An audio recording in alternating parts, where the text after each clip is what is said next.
And thank you very much for the opportunity to share some thoughts about the importance of resilience, sustainability, and adaptive funding for our continent. And I think that probably, the best where to start is the current situation that we have found ourselves in the world, where, as we know, funding have basically dried up.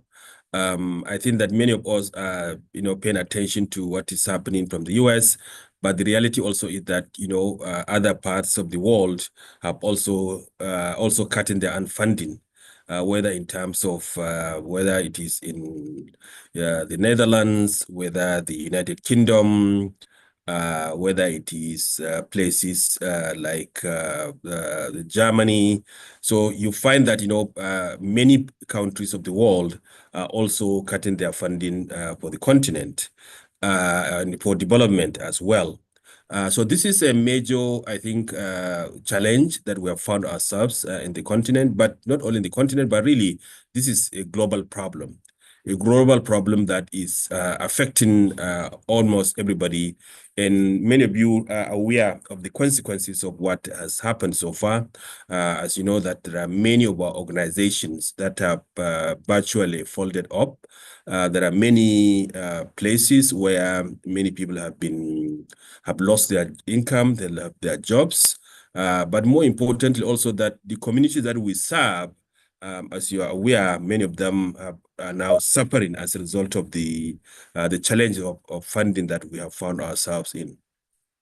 We know, for example, that PEPA, which is one of the major initiatives that is supporting the healthcare sector in our continent, especially around, things like HIV/AIDS, tuberculosis. We know that many of the countries that are there, I think many of our countries, our patients, of the people who have really relied on them, are now in a very, very desperate and very difficult situations. We are all aware that, yes, some of our governments have started to step in and do better than what they did before. But we know that there's a wide gap that exists in terms of what is happening. For example, here in Nigeria, I think we are told that 23,000 health workers have been affected by what they have found out themselves as a result of the cuts that is happening. We are aware also that there are many of parts of our continent where there is a resurgence of polio. There is challenges of humanitarian crises. There are many of the UN agencies have, essentially, I think they are folding up and leaving the continent and moving on to another place as well. Now, as you're aware, this is coming at the bedrock of another major challenge that we all have in the continent, which had to do with the fact that many of the development funding and support was moving to Ukraine.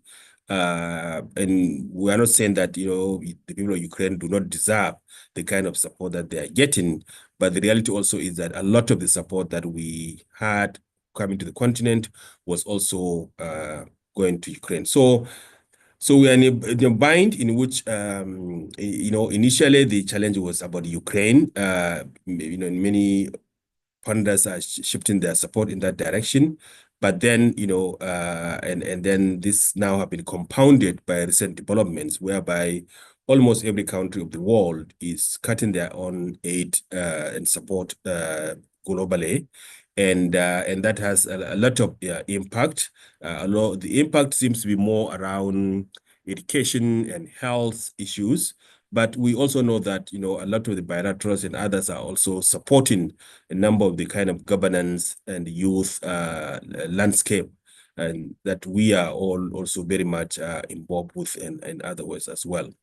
So I think this really, for me, is the big picture that we are all dealing with, and therefore the question then is that, what does this moment mean to us, and what does it mean to every one of us here? And I think that yes, I think we should push for more support and other things, including by the fact that, many of the the private foundations, even if they step in, really, they are not able to really fill in the gap that has been created by this major challenge of funding gaps that we have from the bilateral. So we can push for the private foundations to give more and support more. But the reality also is that these private foundations, when compared with the gap that has been created, there's limit to which what they can do in this moment that we have found ourselves. So, and I think that for me, then the question is either we can, and I think we should push and ask for more, but we should also be thinking about, in my view, what should we be, what can we do better in light of all these challenges that we are facing? What should be the sector be thinking about? What is the big picture? What is the meaning of this in order for us to be better in others? I think that because that to me is a much more productive way of thinking that. And in light of what is happening in the world, I think that, I have taken time to speak with others in terms of what are they doing differently now that they were not doing in December. What are the kind of tweaks, what are the kind of changes, and what are things that are coming to their mind that they never paid much attention to before.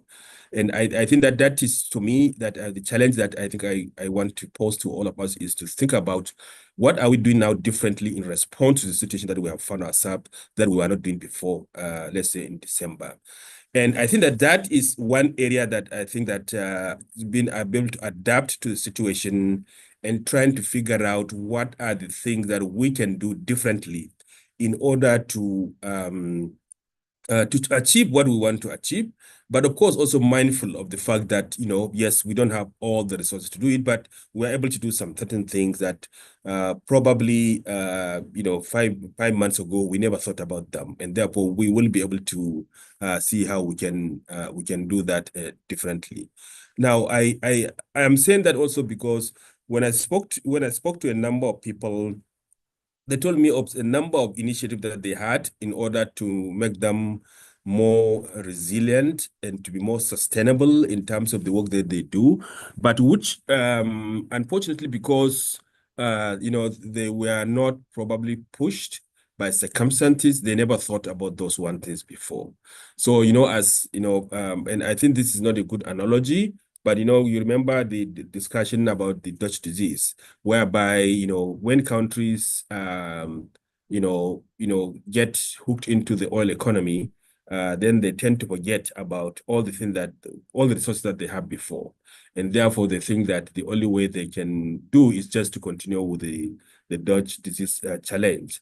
So, if, for example, we think our own sector as a sector that predominantly have relied on one source of income, and if that income is no longer there, so that one source of income, we can term it as our own Dutch disease.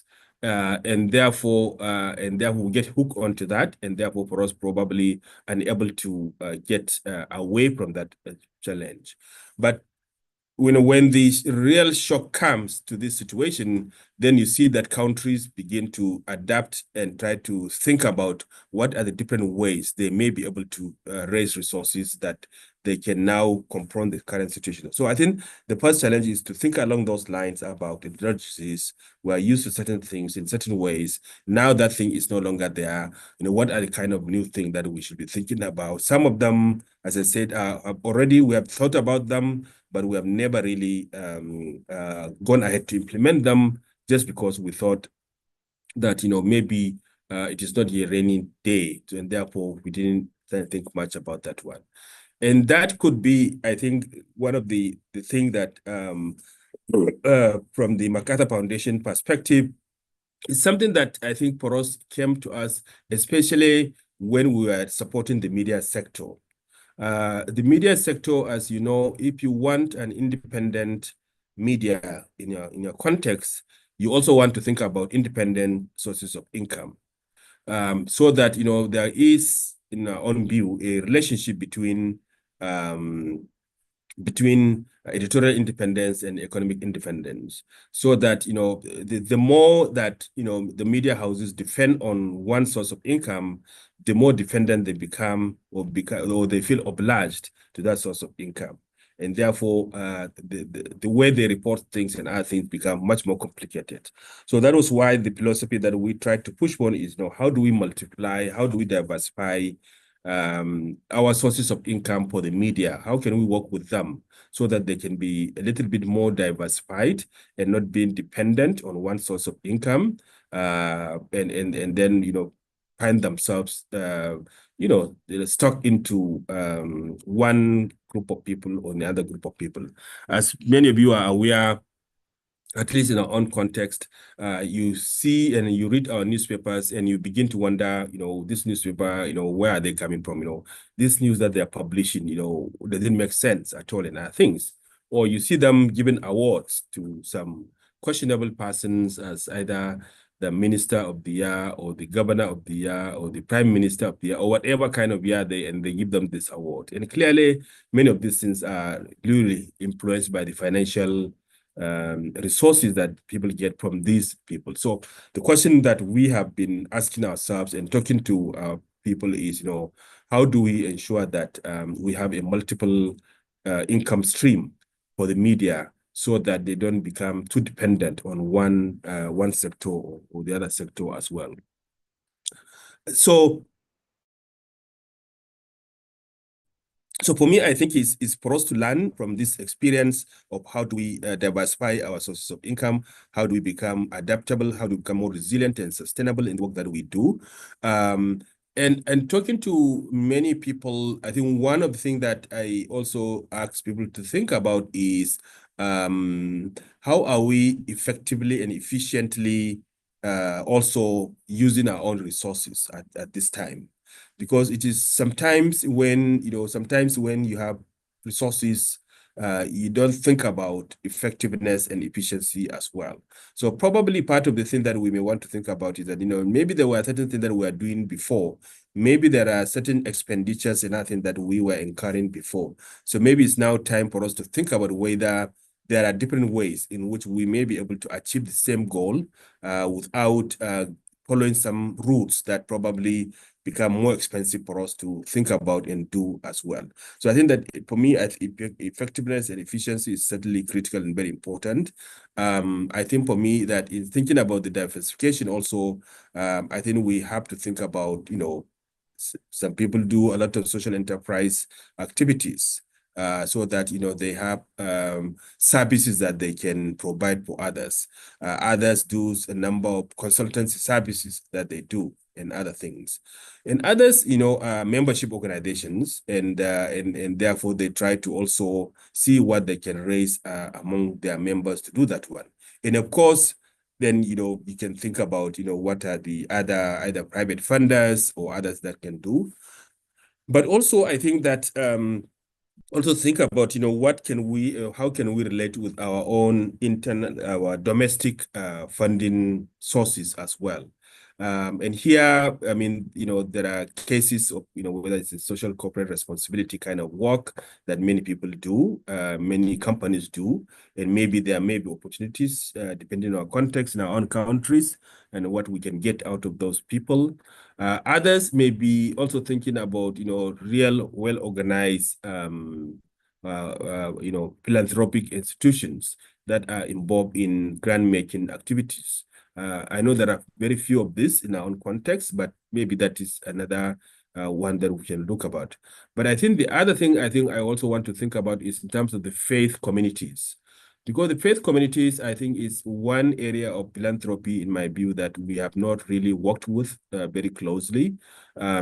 They do a lot of their own work, but I don't know whether within their own context and system, whether there is an opportunity for us to think about, you know, how do we get involved with faith communities and other things. So one of the things that we are doing, the MacArthur Foundation, is a project we are trying to do on faith and philanthropy. Because we think that there is a potential for that community to be very active and very very charitable as well. They are already charitable, but I think part of the challenge is that, how do we organize that sector, or how do we work with them to be better organized so that they can actually contribute to something bigger in terms of the kind of work that they do, so that we can see how faith and we can contribute to bigger philanthropic endeavors in the country. Already, as you are very much aware, they do a lot of work in terms of health and education and things. But I think that we can also think about and see how they can actually contribute to the bigger philanthropic endeavors that we do.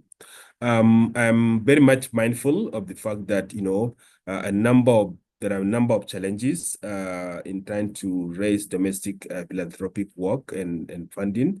I know that many of them are very careful about supporting some of the things that probably other private foundations will not shy away from. I think they are very much constrained by also the political environment they work and operate. They may be tagged as supporting opposition organizations.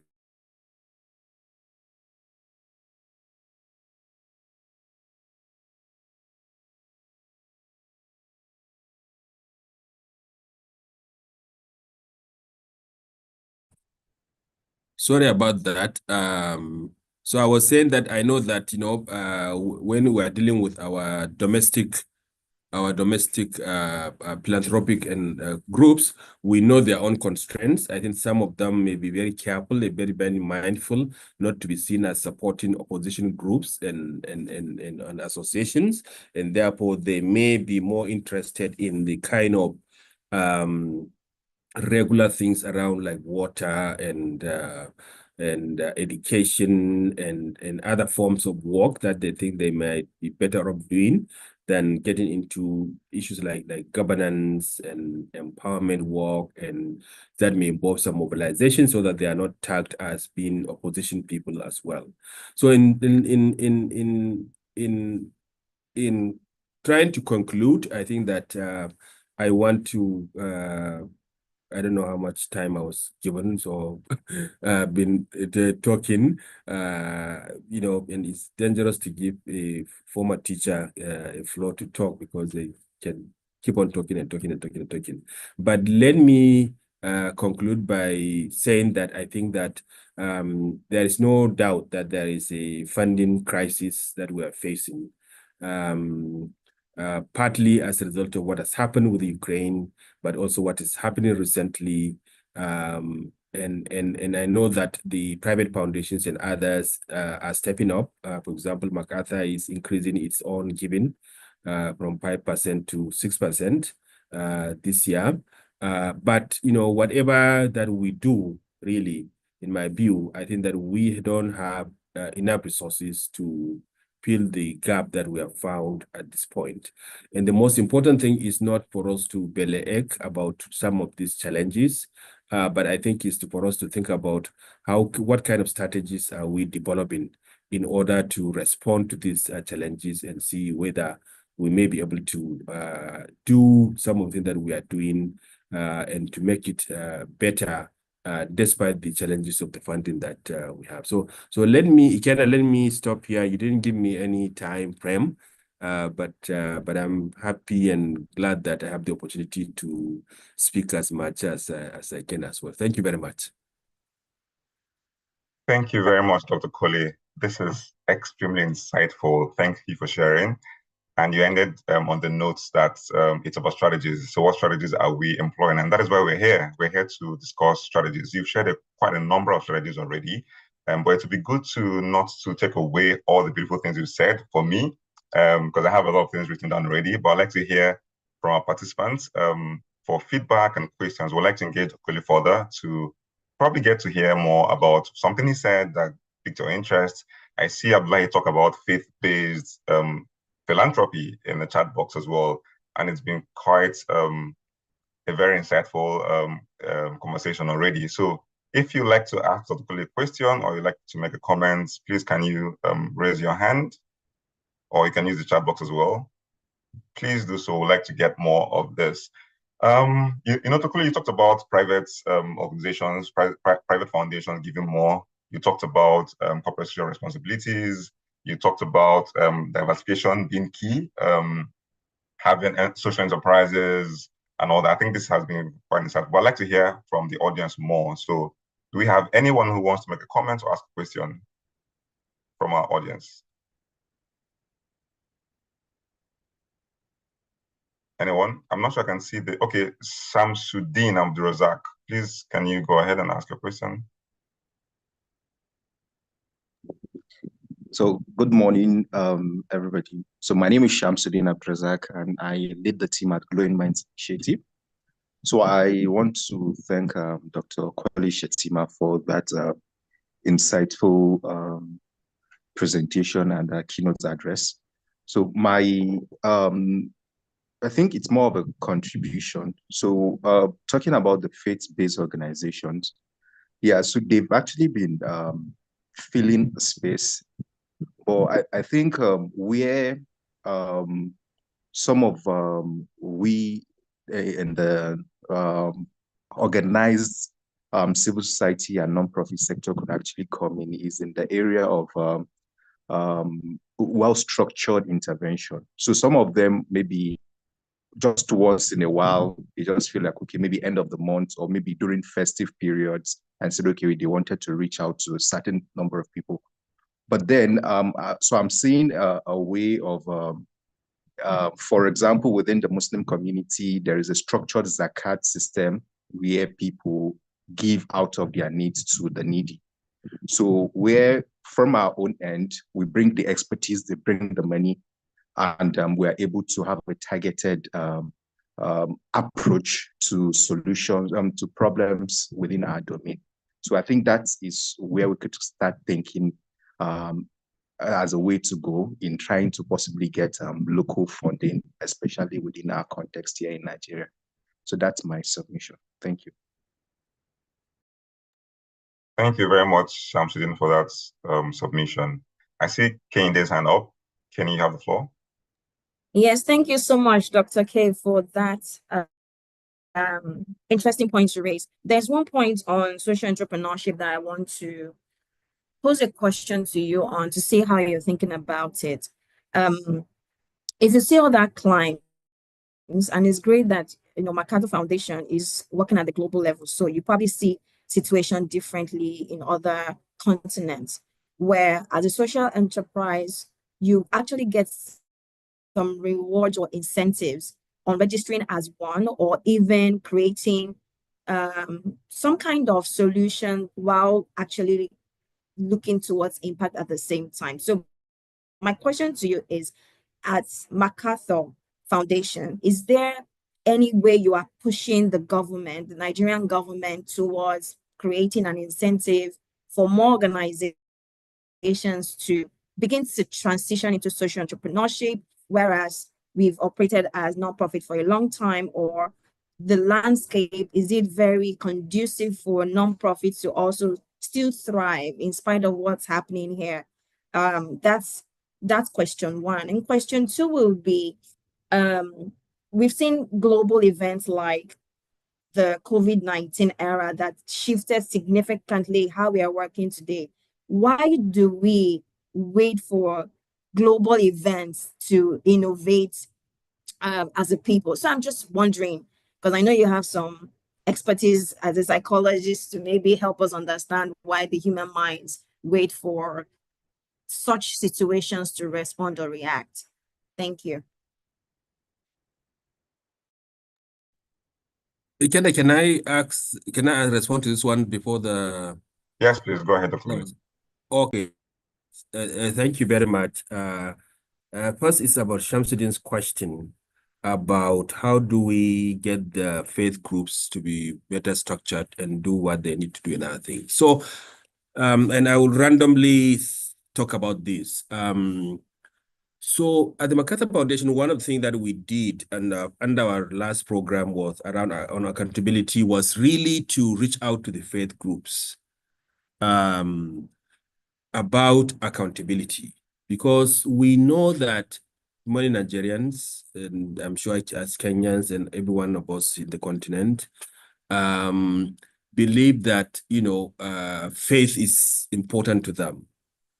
And when you do a survey of our countries, probably you will find out that 70, 80, up to 90% of us will identify ourselves as either Christians or Muslims in many cases. And of course, there are people who also believe in traditional African religions as well. So the question we asked during the last time was, what is our faith saying about accountability and anti-corruption? Because if, as in Nigeria, and I'm sure in other parts of the continent, you begin your meetings with a Muslim prayer, and then you end it with a Christian prayer. And then in between, you have meetings where all kinds of decisions that have no relationship with the opening prayer or the closing prayer are made. Then what is the meaning of that? So I think Podoros was to challenge the faith groups and say that you as faith people, you have congregations all over the place. What is it that you are doing? What are you telling your own congregants or congregation members? What are you telling them about accountability and around corruption? Now, I think initially it was easier for us to work with what many people call either the mainstream or the traditional religious groups. Which means essentially whether you're talking of the Catholics or the Anglicans or the Methodists or any of those earlier sets of the groups, because many of them actually have a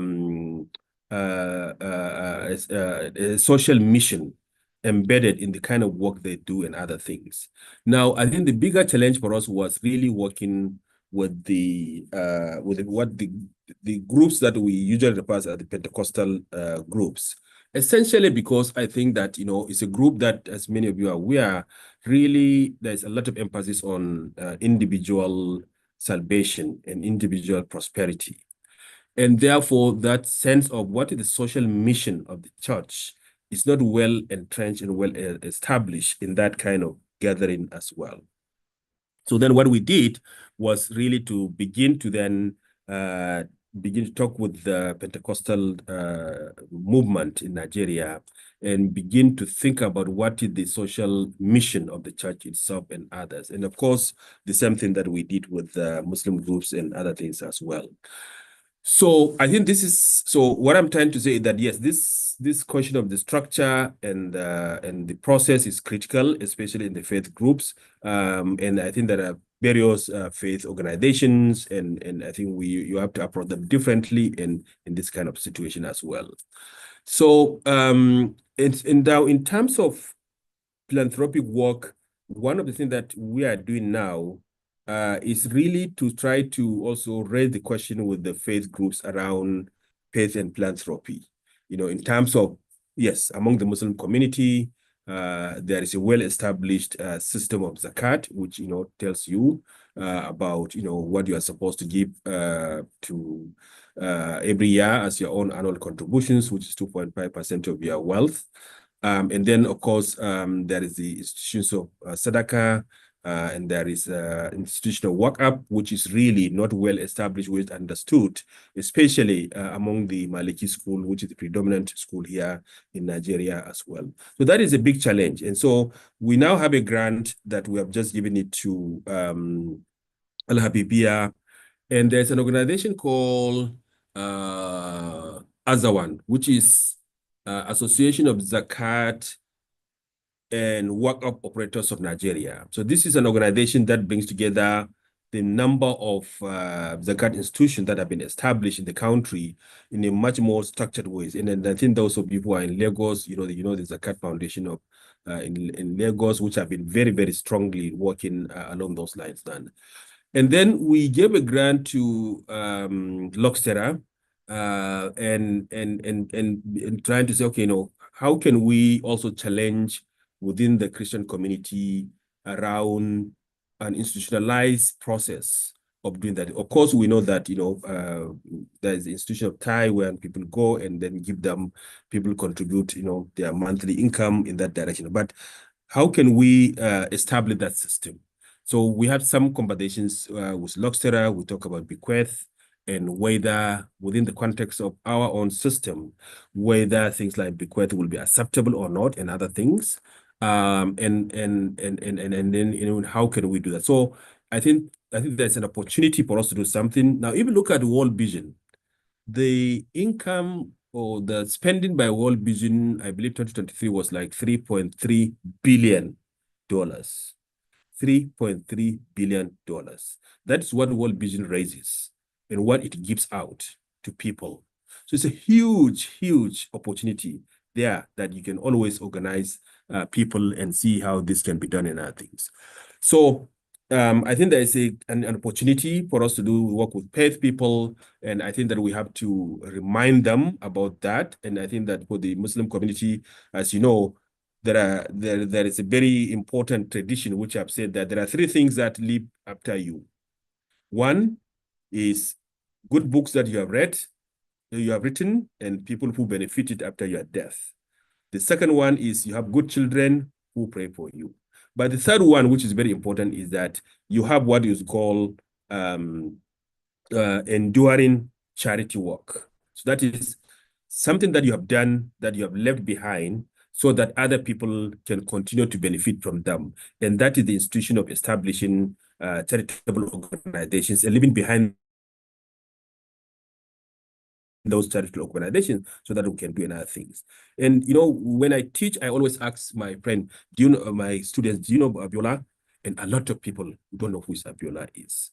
And Abiola was someone who, many of those of us who know him, was a very charitable person. If you are building a church and you go and complain to him that, our thing have stopped somewhere, he will give you the money. If you are going to scholar school and then, you got stuck or somewhere, he would give you the money to go and complete your school. If you are building a mosque or something and you invite him at the chief luncher, make sure, you are sure that. But all the good things that Abiola did, unfortunately, ended with Abiola at some point. When he died, nobody knew about him.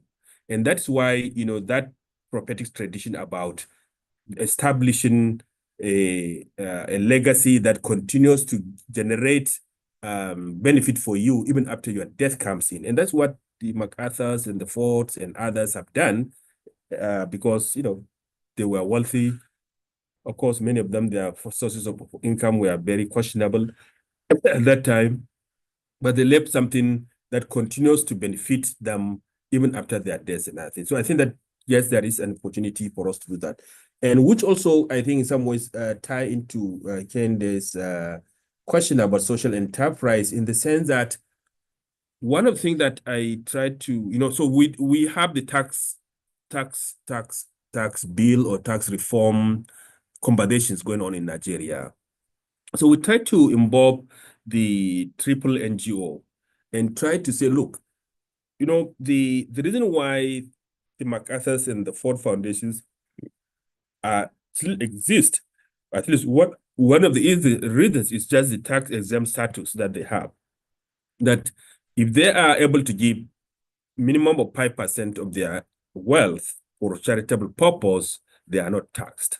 So what can we do within the context of our own tax reform? I know that the whole debate is about, which part of the village, which part of the country, or which state, or which part is not going to benefit from it, or other things. That is the predominant, I think.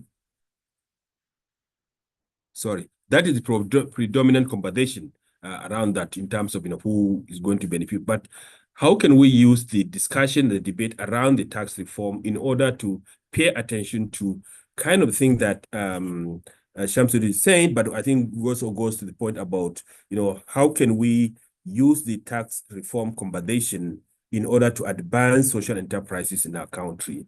And I think that, and I don't know where we are with this conversation. I think that it's supposed to be some public hearings happening. So I think that in all our countries, wherever we are, I think we have to look at, what is the legal provision, either around taxation or VAT or whatever forms of opportunity that will be there, so that, our own governments will be able to encourage and give incentive for people, so that, we'll be able to establish either new charities or will be able to use the opportunity of the to establish some new social enterprises that will become beneficial to our people as well.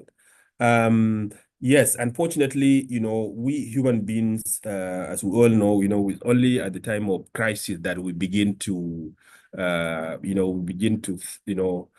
think differently, as if we have not gone before. We have not gone there before, but we all knew. And not many people really learn lessons about some of those experiences. And I think that what Jen, you are saying is that, yes, we had COVID and we saw the challenge that we faced, but we never learned lessons, but we went back to our old bad habits. So how do we really cut this old bad habits and adjust to the new situation, whereby so that we don't have to also be caught napping, and then another problem happens, and then we go back to the same problem that we have. But unfortunately, I think it's a problem in our sector, but not only our sector, but our countries as well. Once, the prices of things go up, then we are happy, then we get so delayed, we get so carried out, and then do whatever we want to do. And then when the prices come down, then, we go back and now begin to complain that things are bad in our things. So I think that the smarter organizations are the ones that learn from those experiences and try to adapt to the situation and things. And that is the challenge that, I said I've been, posing to all the organizations that experiences a lot of challenges and other things. Maybe, if we have if we have adapted to the previous situations, and maybe the impact of some of these new situations will have been a little bit less than where we have found ourselves. Thank you very much.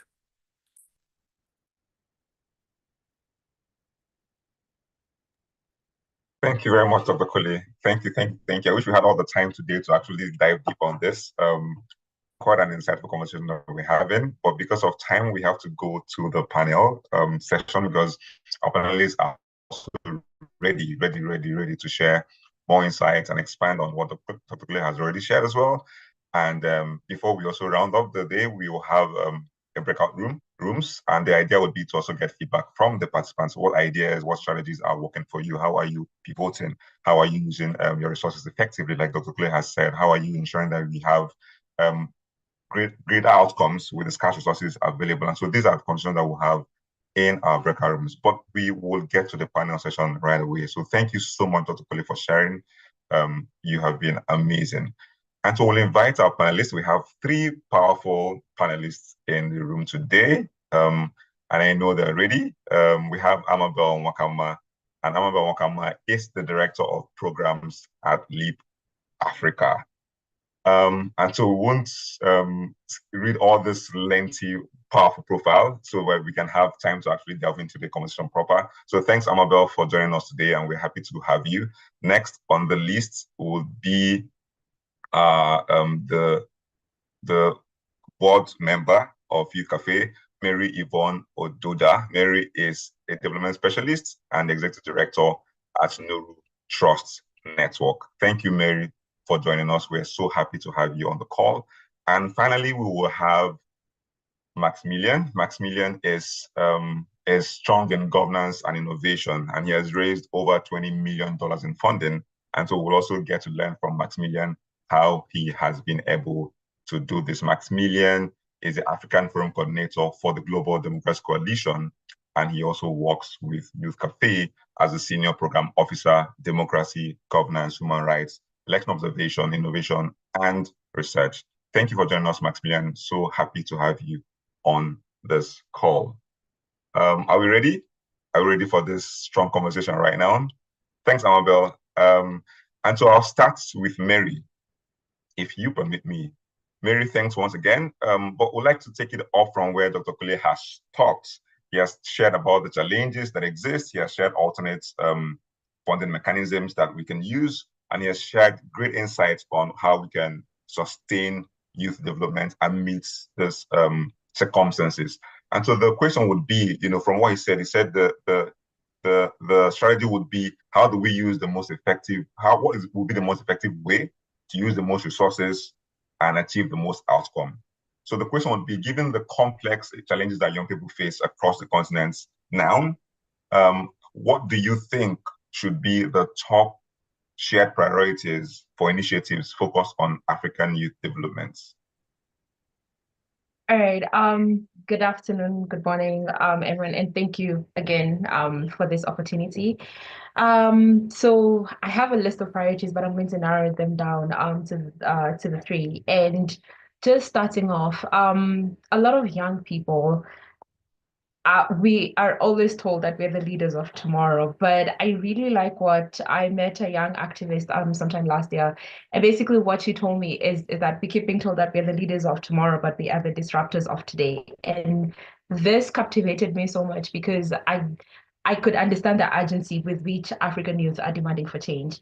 And my top one would be economic empowerment and job creation. So basically, just to build up on what Dr. Kole has been sharing. Across the continent, we have seen the different dynamics that are happening pertaining to conflict, political instability, climate change, name it. We are seeing this in various parts of the continent. And I do believe that one of the priorities as young people that we need to put at the top of our list is economic empowerment and job creation. Just looking at the high rates of unemployment, the initiatives that we pursue, and ideally what we go after, we need to equip young people with practical skills. We need to be able to have avenues whereby it can either lead directly to self-employment, which I'm a big proponent of entrepreneurship, or directly to work. I'm talking on vocational skills. I'm talking on digital skills. Also just looking at business planning and financial planning, which I think are key things that every young African we need to equip ourselves with. I'm going to give an example of an organization called Andela. I think it covers 4 countries, if I'm not wrong. And basically what they do is they train young people and equip them with tech skills, and then partner them with global organizations. And I know there are a number of organizations that are doing this across the continent. And for me, that would be one of the key things in terms of the priorities. The second bit would be on inclusive governance and meaningful youth participation. This is not just asking young people to just be in a room and tick a box and just say, we had 30 people participate in this, we had 30 people contribute towards their recommendations. This is actual real influence in policy. How are our recommendations being taken up? How are policies changing on the continent with the different governments, with the different regional economic communities that are meant to be representing our needs, and just looking at the dynamics that are happening on the continent? I do think that that is important, and maybe Max will expound on this when he speaks, but I know that Youth Cafe has also been one of the key organizations that is carrying this out on the continent. The third priority that I feel as though has been overlooked is mental health and well-being. We face so many socioeconomic pressures, as I mentioned, political instability, migration, the brain drain that we have, whereby we have a lot of young people who are leaving the continent. There are all these different facets of the society that can weigh down on young people, and us knowing that we make up 70% of the continent. I do think it's important that this is prioritized, not only in our planning, but in our programming, in our engagements, and just in our collaboration. So those are the top 3 that I would share for now. Thank you, Mary. Thank you. Top 3, amazing. Economic empowerment and job creation, top.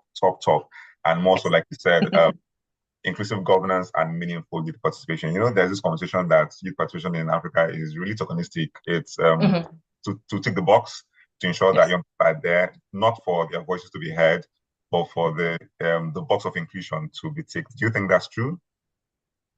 Absolutely. I have been in spaces. So when I started off in the development space, I was just excited to be in the room. And then I came to realize that that's not enough. My voice needs to be heard. So what about my thoughts? What about other people who I'm representing who are not in the room? And it's important that young people are actually involved from the start. So looking at this from a programmatic perspective, we need to be there from the design phase. We have inputs, we have recommendations, we have lived experiences. We are the ones on the ground, from the design stage to the implementation to actually evaluating what we suggested, are we actually seeing it through? What are the outcomes? What have we learned? Is there accountability? When now it actually comes to seeing our recommendations either on paper or being actualized. And it's important for us to move from the tokenism bit to having actual partnership.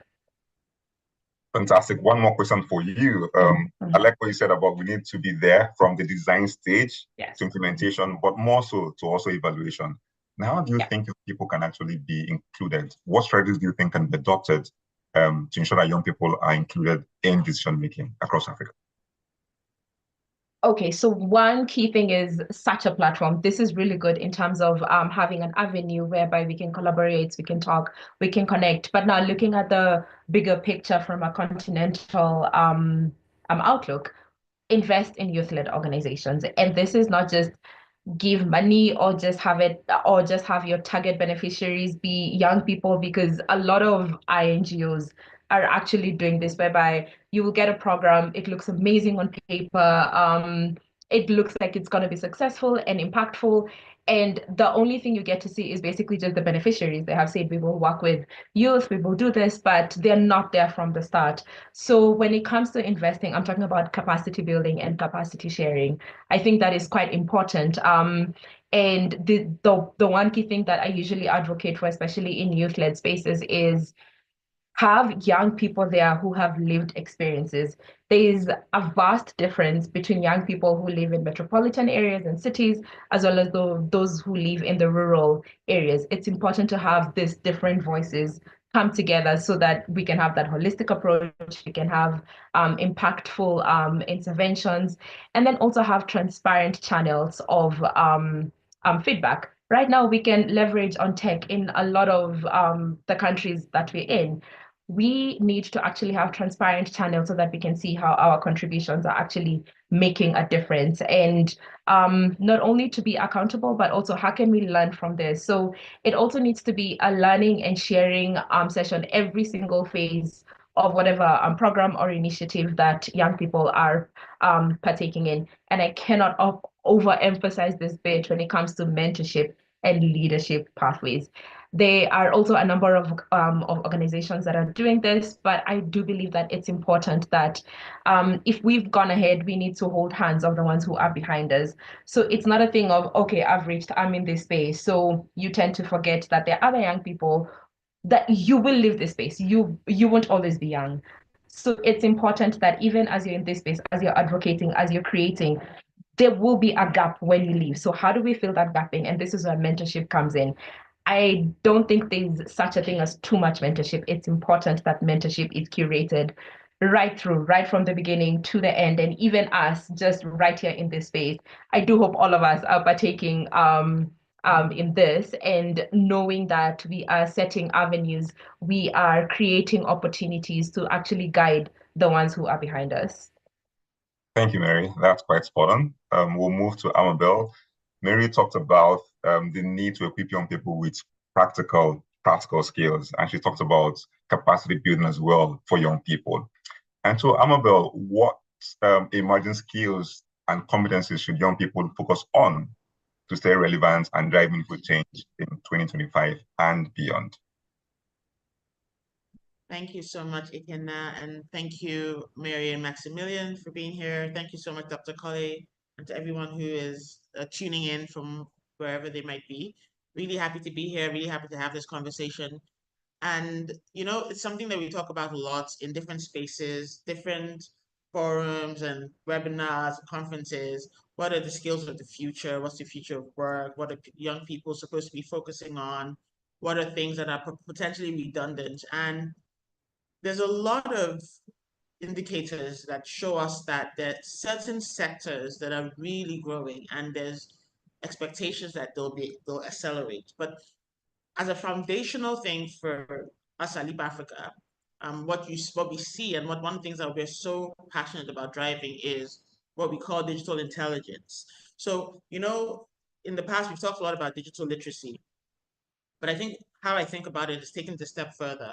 When you think about digital intelligence, it's not just that you know how to, open a computer and do the most basic things on the computer, but if we're going to close that global north, global south or maybe Africa and the rest of the world digital divide, because there's actually a major digital divide there, then we need to be moving from just being literate digitally to being intelligent and even influential. And some of the things that will come under that would be things around how do we really deepen our understanding of AI and blockchain? How do we understand how to manage large data, big data? How do we tell stories using data? How do we start to learn about cyber security, cyber resilience? Sorry, I just seen comments. I think that the whole umbrella of digital intelligence is quite broad. There's so many things that fall under there. So what young people can be focusing on per time can differ, but just having that as a foundational skill set to really cultivate and hone cannot be overemphasized. I believe that that is where we start to even have a fighting chance competitively, where our young people start to really make a difference. Because the way the world has gone so. Sorry, someone saying something? Okay, sorry, I thought I heard someone. So yeah, the way the world is going and has gone the tech revolution that's happening, there's no other option but really drilling deep on how well we are digitally intelligent and how well we apply these things to our everyday life. And then another thing, I think this has come up a lot in conversations when we're thinking about regenerative partnerships and regeneration. So building amplification and growth in the design of projects and programs is a systems thinking approach. And although we say it a lot, systems thinking, but I don't think in practice it's as understood or known. So as a young person trying to figure out things to do, I think that we need to have a systems thinking approach, and we need to cultivate the ability to have that approach, because the problems in Africa, like as we all say, is not linear.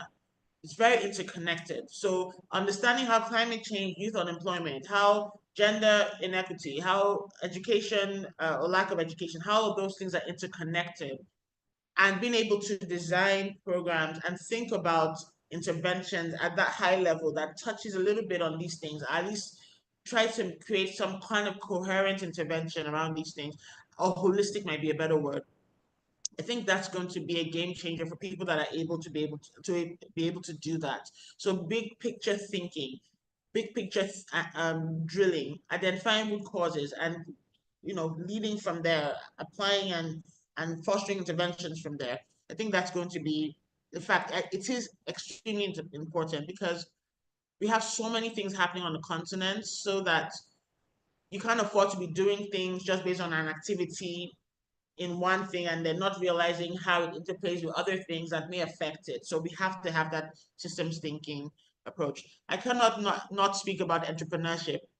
And entrepreneurship, entrepreneurial agility, even in a corporate, even in an entrepreneurial world. In other words, you don't have to be an entrepreneur per se to have an entrepreneurial mindset. Why? Because there's high correlation between being entrepreneurial and thinking very innovatively, creatively, having a problem-solving mindset. So having young people that build the entrepreneurial agility, that build the entrepreneurial understanding, I think will also be a game changer, because it allows them to shift their mindsets as being part of a continent of problems and things happening to them, to now saying, I can solve this problem. I can take an action that will influence positively this community. I can develop intervention. I can think around solutions. So having that entrepreneurial agility, I think, and we've seen it in our work, as you would know, at Leap Africa, is extremely imperative. So even when you're a person who doesn't necessarily want to be an entrepreneur going through the ranks, you still want them to be a problem solver. You still want them to be innovative. You still want them to be thought leaders of sorts. And that's why you find that in many corporates, there'll be innovation as a value. So, I think that's a very, very important skill to harness. And then, of course, leadership development. I mean, I think that's one thing that we can never run away from. How well do we build leadership skills in our young people? And it interplays with even that entrepreneurship as well, because you're thinking about how to solve a problem, how to be responsible, how to not just be passive in life, but be active in moving the needle of things that need to be moved. So I would definitely put that. And then some more specific technical things you hear about, and this is again a lot of recent, recently we were at school and we heard a lot of different talks around the blue economy, the green economy. There's a lot more funding that's going into these areas. And these are the areas where jobs are really springing out from. And there's amazing interventions and amazing programs that seem to be coming up just to respond to sort of the skills gap in these sectors. But that also means that there's an opportunity for young people to build and hone these skills, just like we talked about digital literacy and digital intelligence, so that they can also be ready for and be positioned for the jobs and the opportunities that present themselves. I think I'll stop here. Honestly, the list can be much longer, but I feel like I could stop here for now and just think that I've touched on some key things that have been more topical in recent times. So yeah, thank you. Thank you, Annabelle. You shared a lot of stuff, quite technical, but amazing. You talked about digital intelligence against, in parentheses, digital literacy. There's more beyond digital literacy. You talked about AI and blockchain, big data, and how to use data to also do storytelling. You talked about systems thinking approach, quite insightful. But I'll go on to the last one. You talked about entrepreneurship, agility, and problem-solving mindsets. And you talked about capacity building as well. But the question I'll pose to you again is who is in charge or who's responsible for ensuring that we build the capacity of young people? You talked about your experience at the school, World Forum. I understand that that's right, and how the economy became a very strong conversation that they had.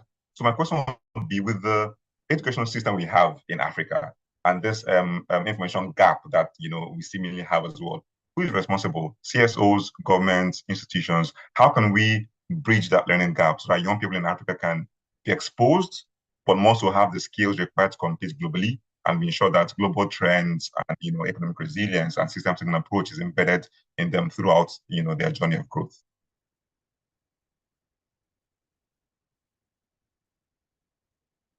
Hi, Amber. Did you hear the Sorry, question? the network was shaky.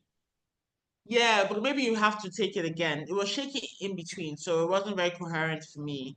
So Oh, can you all try right, no that again? worries. Yeah, I'll take it again. I'll first track to your experience at the school World Forum and how you said there was a lot of conversations on the economy. And my question was, looking at the information gap we have in Africa, who should we hold responsible, or who should we catalyze to ensure that this capacity building, right, is upheld? Because now you talked about the school World Forum, we all didn't have the opportunity to be there. There are a lot of young people in Africa that didn't have the opportunity to learn about the economy. Do we hold the education institutions accountable? Do we hold CSOs accountable? Who do we build the capacity, or who do we hold accountable to ensure that capacities of these young people are built to be globally competitive as well? Right. Okay, so I think I got it, which is like, who do we hold accountable for some of the things that are required for young people to actually be competitive? And I think we are all accountable, is what I believe.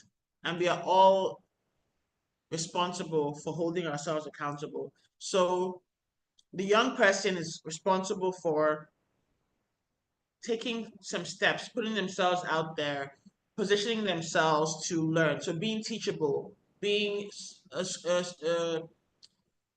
have an affinity for learning, for knowledge, for skills building. Because you can have all these programs and all these things available, but if the person is not willing to tap into it, then that's one thing. So let's even start with the focus, which is the young African. And then CSOs are accountable. They're accountable to their vision and their mandates. And I always say that you cannot just have a bottom-up approach. You must have concurrently a bottom-up and top-down. So while CSOs are doing amazing work across different grassroots spaces, and they really are the amazing CSOs that are actually transforming the world, and in fact, one could argue that were it not for CSOs, maybe many things would not even get done in terms of things happening at the grassroots. But then you also think about the big decision makers, where resources lie, where influence lies. So where the people who have resources, there needs to be a more collectivist mindset around it. It needs to be about how can we do things that actually is for the greater good. It's fair to care about yourself and your family and everything that concerns you. There's nothing wrong with that, but there's also some sort of social responsibility that should allow us to be mindful of positively influencing the communities that we are born into.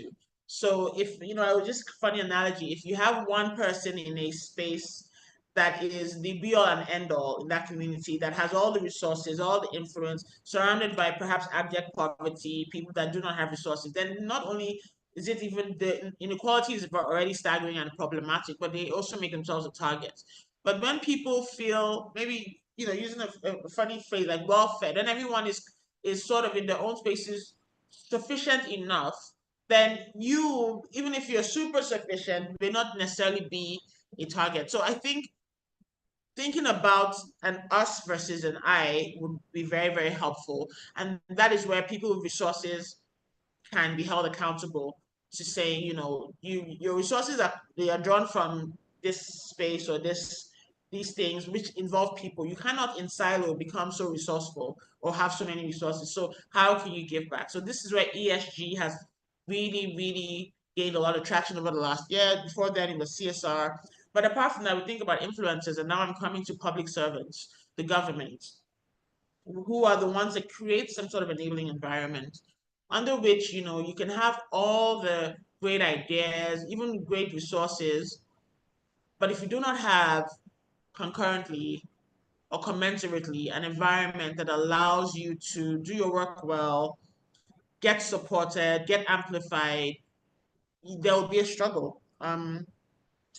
And this is what we see. And this is why policy advocacy is such a big thing when you're doing work like we're doing. And this is also what has even influenced us having this policy advocacy and government relations unit, and why we have advocacy as a pillar, strategic pillar at Deep Africa, because we understand that while we're trying to work hard with the young people and the ecosystem, we also need to support the inputs and the mainstreaming of some of these youth issues that we're finding on the ground.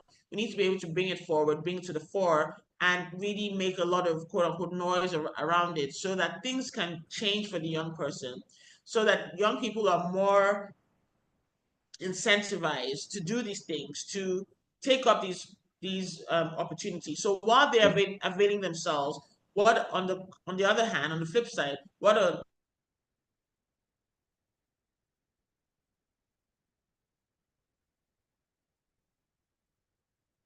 Hi, Annabelle.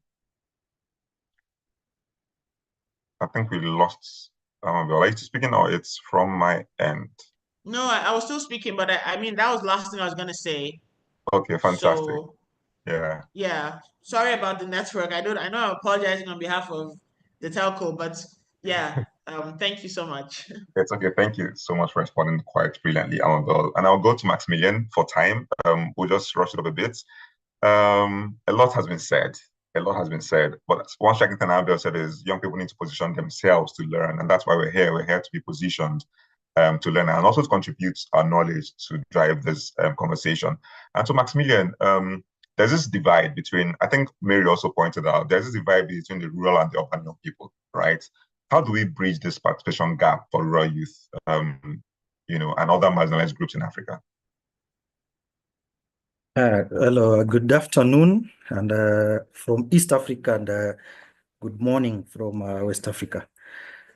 Yeah, that's a nice question, and I think bridging the participation gap starts with acknowledging that access is not equal, and it has never been. So rural youth and marginalized communities often face compounded barriers, poor internet connectivity, lack of civic education, and even safety concerns when voicing their opinions. We must decentralize access both in policy and in practice.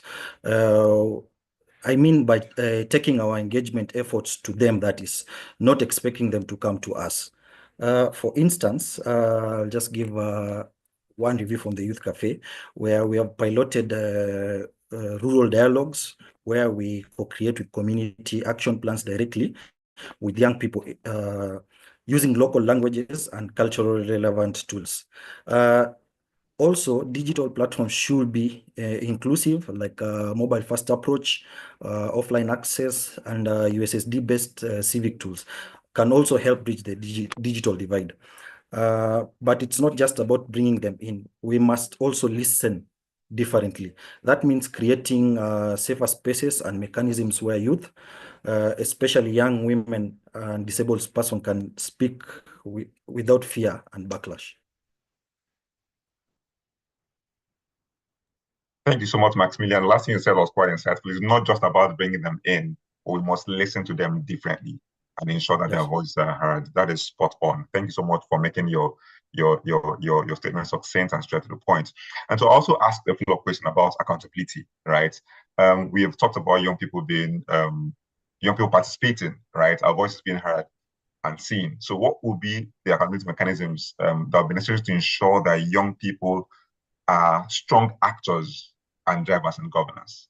Because I know you're a governance expert. So from experience, how can we ensure that young people are strong actors and drivers of governance in Africa? Wonderful question. Accountability starts with power sharing, not just tokenism. And it's not enough to be at the table if you're not being heard. So we need youth quotas with teeth, not just in parliament, but in budgeting processes also. Local development plans and advisory councils. But quotas alone don't drive accountability. Transparency mechanisms must follow.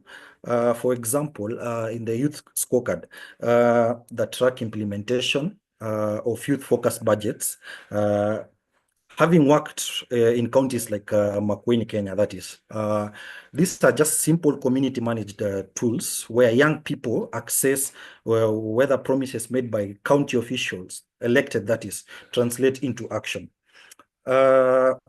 In addition, we also need feedback loops. When you give input, they must receive responses, whether that input was taken on board or not. That's how we move from consultation to co-creation and improve on accountability. Spot on. Feedback loops will help us move from consultation to co-creation and improve on accountability. Thank you so much, Maximilian. I'm aware the audience has a lot of questions and we want to make some input, but we'll just take one last round of questions and we will get to the audience. I'm particularly excited about the breakout session that we'll have in a few minutes, because we also want the audience to share their own experiences and recommendations on how we can move this conversation forward. And I'll go straight to Amabel. Let me start from Amabel. Of course, Dr. Clay has shared about strategies and alternate fundraising mechanisms. But from your own experience, having worked across continents in international development, what alternative funding models should youth-led organizations explore to stay resilient, sustainable, and reduce dependence on external funding? What strategies do you have that you can share with us today? Over to you, Amabel.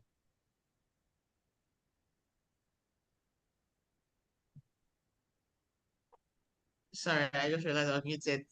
Yes, I'm very pro alternative funding models in this ecosystem. I think my team members, they might be tired of me talking about just thinking about ways to be entrepreneurial and how we think.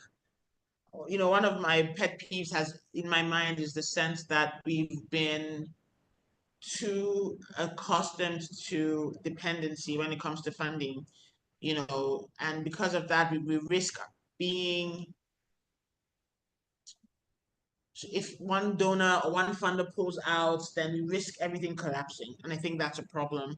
And so we can start from there, thinking around what do we need to do such that if we lose all our funding today, and this is something that we talk about at Leap Africa and with my different teams and, just with different colleagues, if all the funding were to stop today, and this has happened. So USAID freeze is a perfect example that no one really saw coming, but it's a perfect example of where you can be halted and truncated on the spot because you did not think through potentially alternative funding models or diversifying your funding portfolios. Like you were focused on one avenue of funding, and then that dried up. Everybody, I know people, and I've also heard stories of people that are out of jobs, their livelihoods are impacted, and they've gone from relatively middle income, done well family households to zero income for now, and they're scrambling to think around what can I do now? what should happen. And that's a story that is not really attractive to even hear, you know? So things that we can do first, I think, what can you do as an organization, as a young person, that you can monetize? Let's start at something as basic as that. What are some of the services or even products that you are able to deliver? And I've seen so many examples of different styles of how nonprofits are leveraging maybe like a social enterprise as part of their model where they're able to, it could be sustainable fashion. So a nonprofit that supports women. This is just one that I know, I'm not mentioning names, but just one of many really. A nonprofit that supports women with vocational skills, and the women create cooperatives that have products that they sell, and so there's sort of like a profit splitting with the nonprofit and the people. Then I know of one that they train them in hospitality and various like barista things, and then they run cafes, like franchise cafes. The cafe itself is a social enterprise, so the people there are being trained with the proceeds, but also being able to make some money around it. I'm just saying, think entrepreneurially. Think in a way that says, if all the money dried up, what can I do that could bring in funding? And then think about when you're in surplus, because you know, in as organizations, there'll be days of abundance. You know, at least we hope that there would be for most. And in those days, while you want to be able to meet some of the needs that you have, but it's also important to think around, how can I store, plug these extra funding into certain things that can yield. It could be interest. Sometimes like having an endowment fund where the principal is there, but you're able to continually bring in interest into the organization that you can use depending on how much the base was. But it's again thinking outside of donor reliance. And then when you do get funding from donors and funders, what are ways that you can embed sustainability into the design such that it's not just a project start and project stop situation, but it can taper into things that can continually, build and suffer. This is where, again, back to the term regenerative. We hear about that a lot, regenerative partnerships, where it's not enough for funders to just give you funding, start a project, stop a project, and move on. But how can even the way the project is designed and the way the project is implemented continue to bring in impact and potentially revenue that allows for, even if it's not at full scope, but parts of that project to roll over and continue perpetually.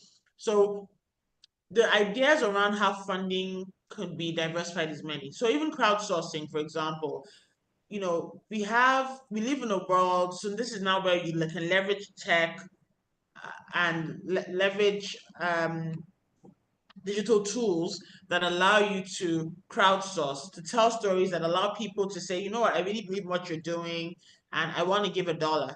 And you have potentially 1 million people giving $1, for example.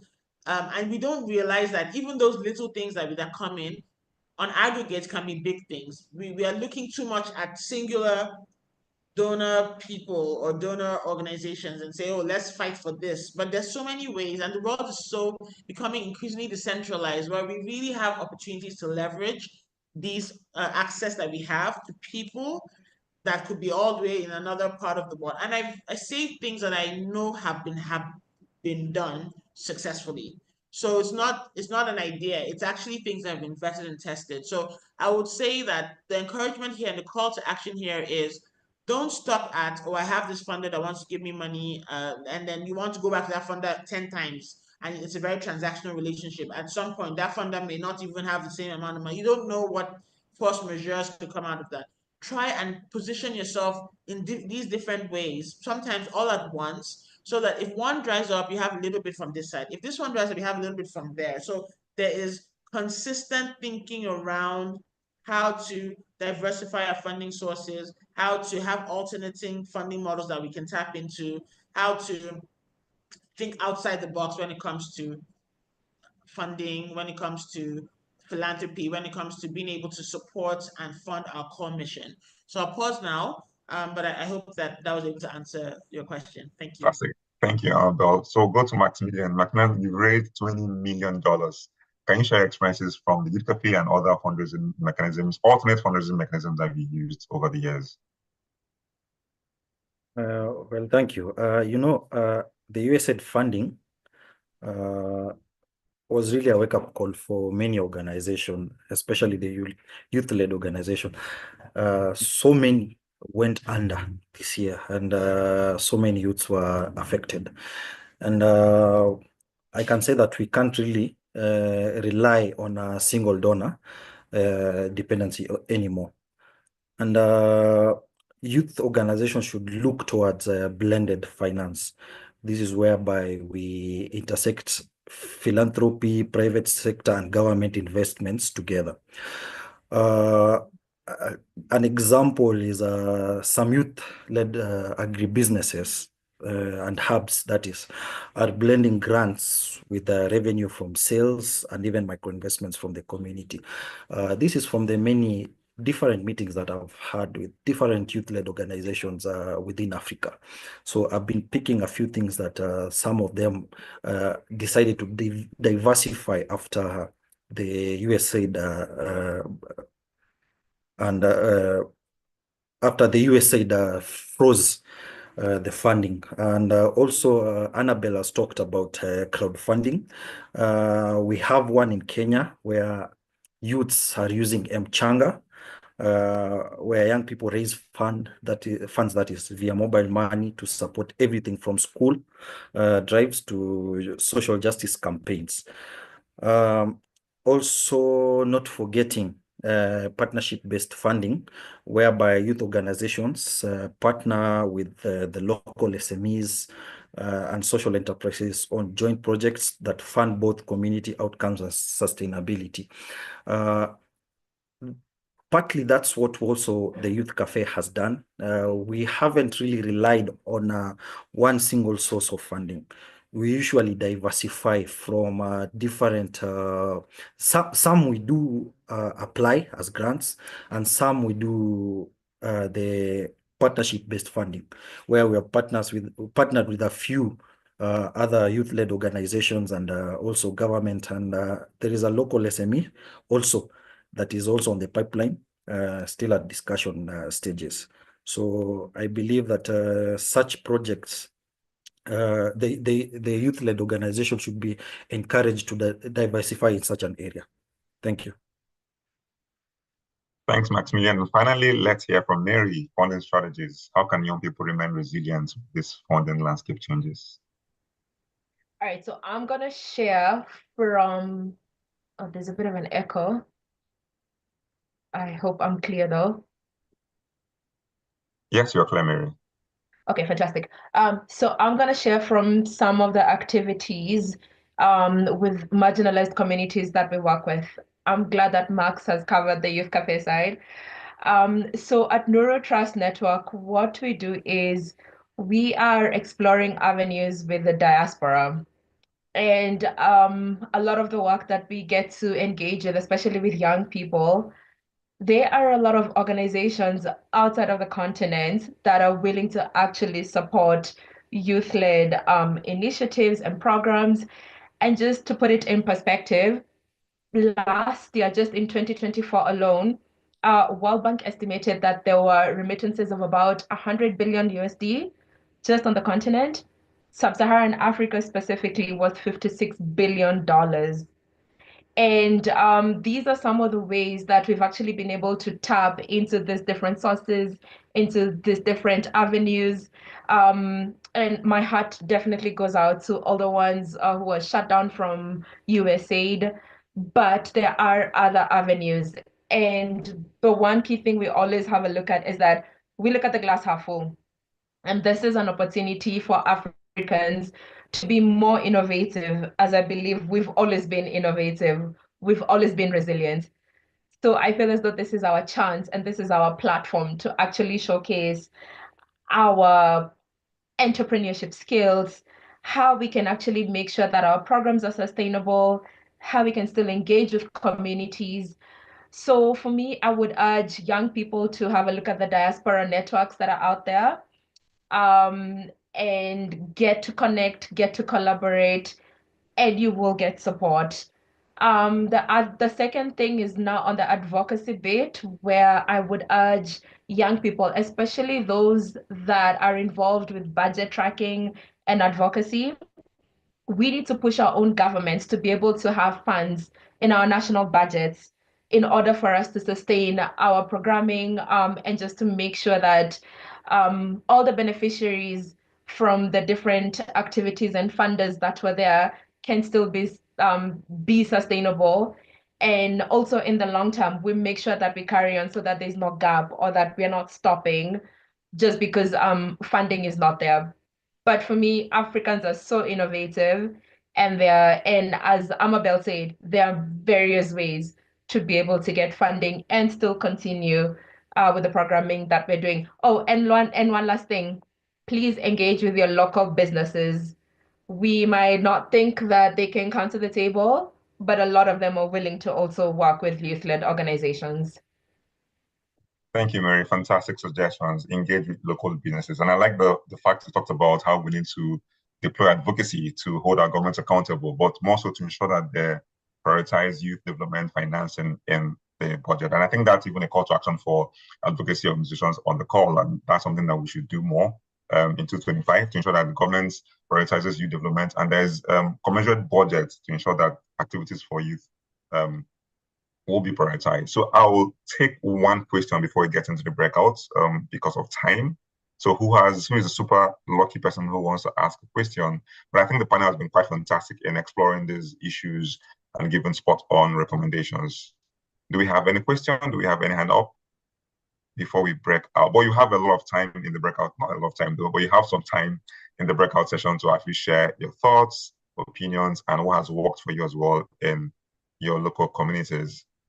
So I see no hand up. It means that we'll have to go straight to the breakout session. So IT, please, can you introduce the rooms? So we have 3 breakout sessions, and the idea of this, as IT gets ready, is to ensure that we get your own perspective, because I know we have all worked in different strata and spaces to also drive fundraising, and also to drive inclusive development of people. And so the idea for this would be to ensure that everyone's voice is captured. And at the end of the meeting, every group will have to delegate one person to share high-level recommendations in 2 minutes max, so that we can also learn from what has happened in every other group. And so we have Mary, who will chair group 1, Maximilian will chair group 2, and Amber will chair group 3. So you've seen the topics on the screen. Whichever you want to be a part of, please do well to join. But at the end of the day, we will come back to this main room, and we're able to share high key priorities and recommendations. And also to let you know that I will share a post-event summary of this, and so that we all can benefit, and other wider ecosystem leaders can also benefit from this. So I'll take Dabrech's hand up as the only question for the panel. Dabrech, over to you. Please let's be succinct, 30 seconds if possible, so we can move to the breakout. Yeah, thank you very much. Something really struck me with what the last panelist said. So I'd like to know if maybe she can share more light on how we can get government to fund youth programs, especially those geared towards holding government accountable, because most times they even frown at the fact that they want to hold them accountable. So what practical steps do we take to make them prioritize such programs?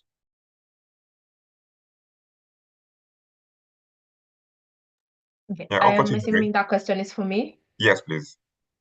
Okay, fantastic. So to give you practical ways in how we do this in Kenya, the Ministry of Youth usually has consultations, especially on policies, on budgets, and there are organizations that actually reach out to grassroots organizations to reach out to other young people to come on board. And Youth Cafe is one of them that does this.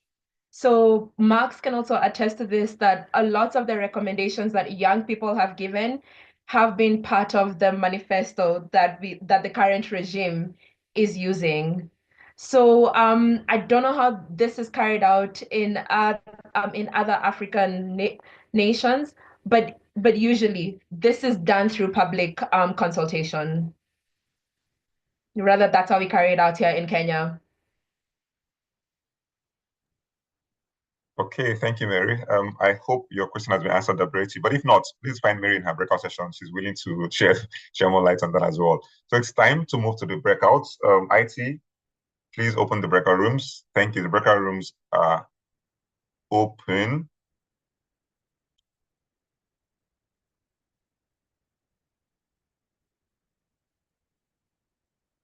IT, can you ensure that the rooms are open for people to choose where they want to participate? I'm seeing a prompt that should be in room 2. I'm not sure I chose that for myself.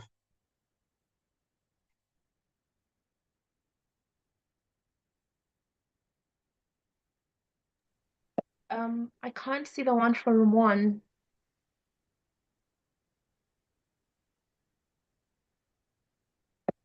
I know I'm supposed to be leading for room 1. Yes, you are, Mary. Hi, Larry. Can you troubleshoot this? Hi, yeah, I can hear you. Yeah, so the rooms are supposed to be open for people to choose where they want to go to, and especially for the facilitators as well they have designated rooms already.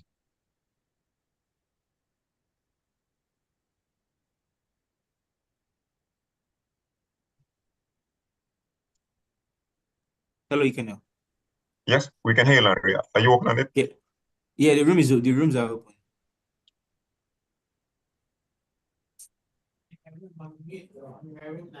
Okay, yes.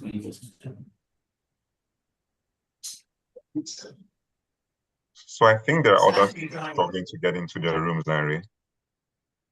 Okay, let me just. So we should have like 3 rooms, room 1, room 2, room 3, with the topics so that people can choose where they want to go to, not assigning them to any room.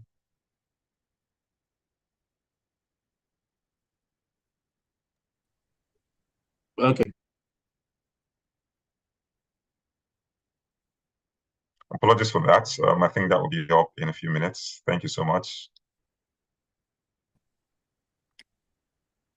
So I can see room 3 and room 2, but I can't see room 1.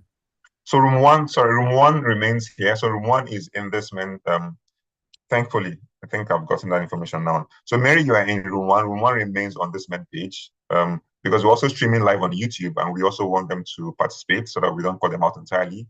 So the room 1 will remain here. So people on YouTube will be part of your room. You can't see them or hear them, but they are following you. So all the rooms will now break out to room 2 and room 3. But I'm not sure the room 2 and room 3 button. Okay, Dr. has confirmed that he can see room 2 and room 3. So that's cool. So you can either be in this room if you want to be in Mary's room, room 1, or you can actually click room 2 and room 3 to go to Maximilian and Amabel, if that's okay. So Mary, we assume that everyone here are your people. So the floor is yours now. So everyone, all of the participants can choose the room they want to go to. So it's just for them to choose the room they want to go to. So people that are going to join Mary's session are going to be in this room. They are not going anywhere. But the other set of participants are just going to join the 2nd room and the 3rd room.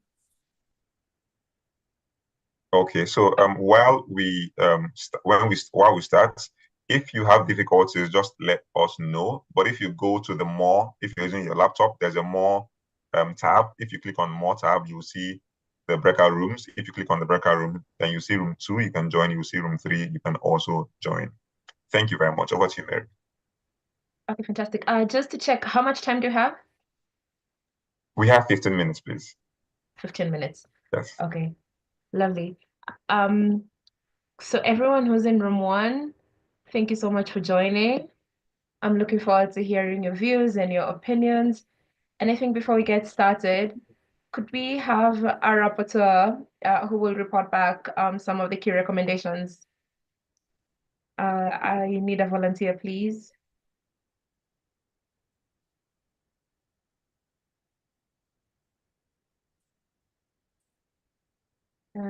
Any takers?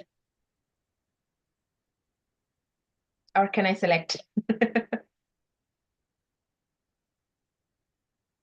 Daberechi, would you be our rapporteur, please? Okay, that's fine. Thank you very much. It's an honor. Okay, thank you so much. Thank you so much. So to get started, our session is basically on young, bold, and borderless, the African blueprint. So I want to start off by asking, what do you think are the three most pressing issues youth face in Africa? So thinking of aspects to do with unemployment, political exclusion, and how do you think young people are responding to this? The floor is open. Or you can raise your hand, whichever one you're comfortable with. Sorry, you said, so we're looking at young, bold, and borderless. I didn't get the other part of that topic. Yes, yes. So our theme that we're discussing is on young, bold, and borderless, the African blueprint. So my first question to the participants in this room is, what do you think are the three most pressing issues youth face in Africa? And how do you think young people are responding to these issues? Just three.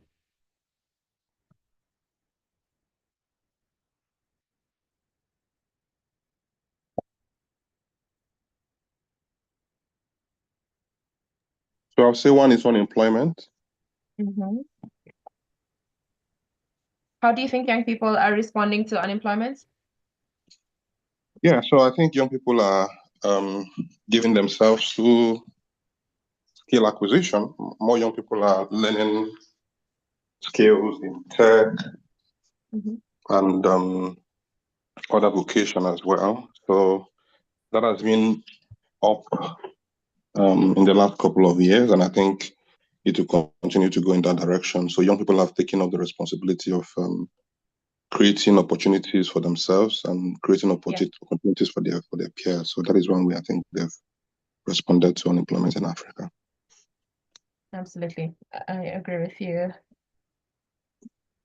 What other pressing issues do you think we have on the continent? Good morning, everyone. Can you all hear me? Yes, my name is Rex.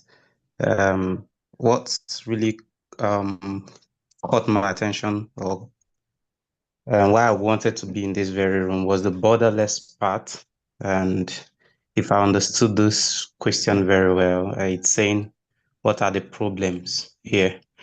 And I think one of the problems we have here is that we don't really believe in ourselves. By that, what do I mean? If I understood this question right, it's saying young, bold, and borderless. Could that be an aspect of maybe creating a product that would serve the world, just like thinking about the next Google or the next infrastructure like the AWS that really serves the world? And I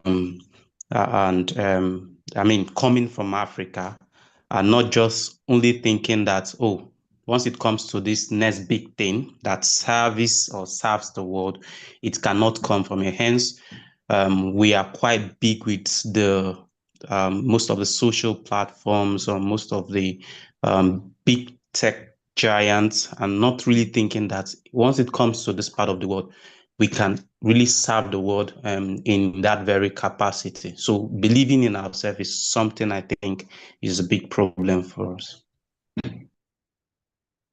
Okay, thank you so much, Rex. I'm seeing in the chat from, is it Mfon? Where they're talking on empowerment, on young people not being empowered.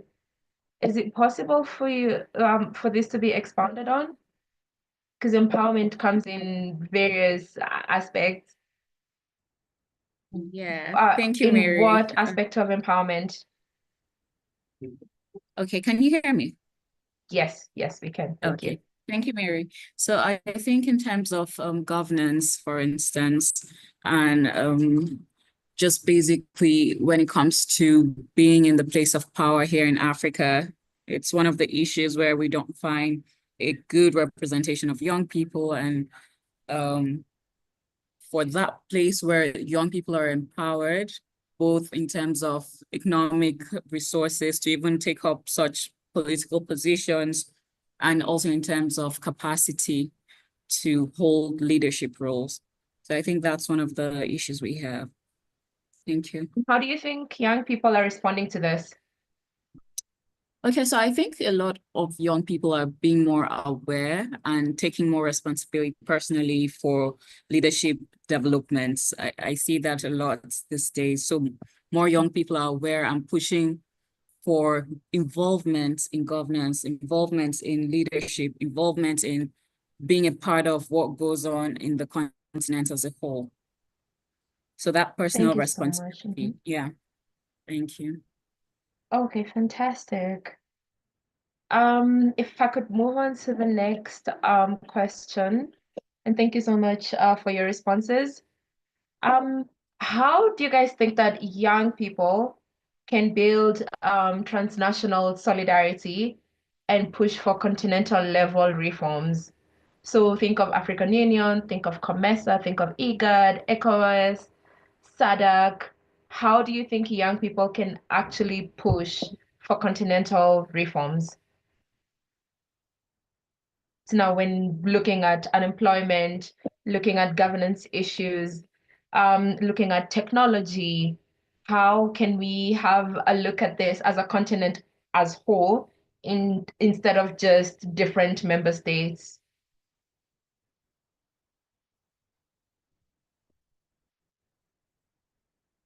Any takers?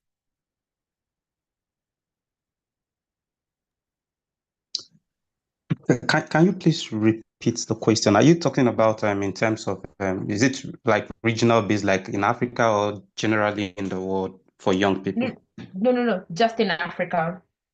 So looking at the issues that have been raised, we've mentioned unemployment, we've mentioned empowerment, looking at governance and the political space and young people being more aware. We've also looked at us creating products or infrastructure that cuts across the borders.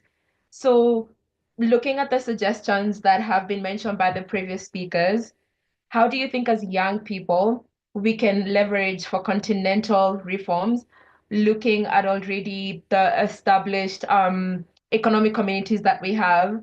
We have ECOWAS in West Africa, we have SADC in Southern Africa, there's East African Community, there's IGAD, there's COMESA. So how can we push for reforms to make sure that policies actually help young people to address these issues that we've raised up?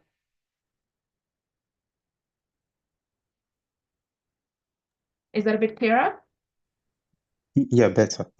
Okay, so for me, I want to think here that my name is Rex. I want to think here that yes, that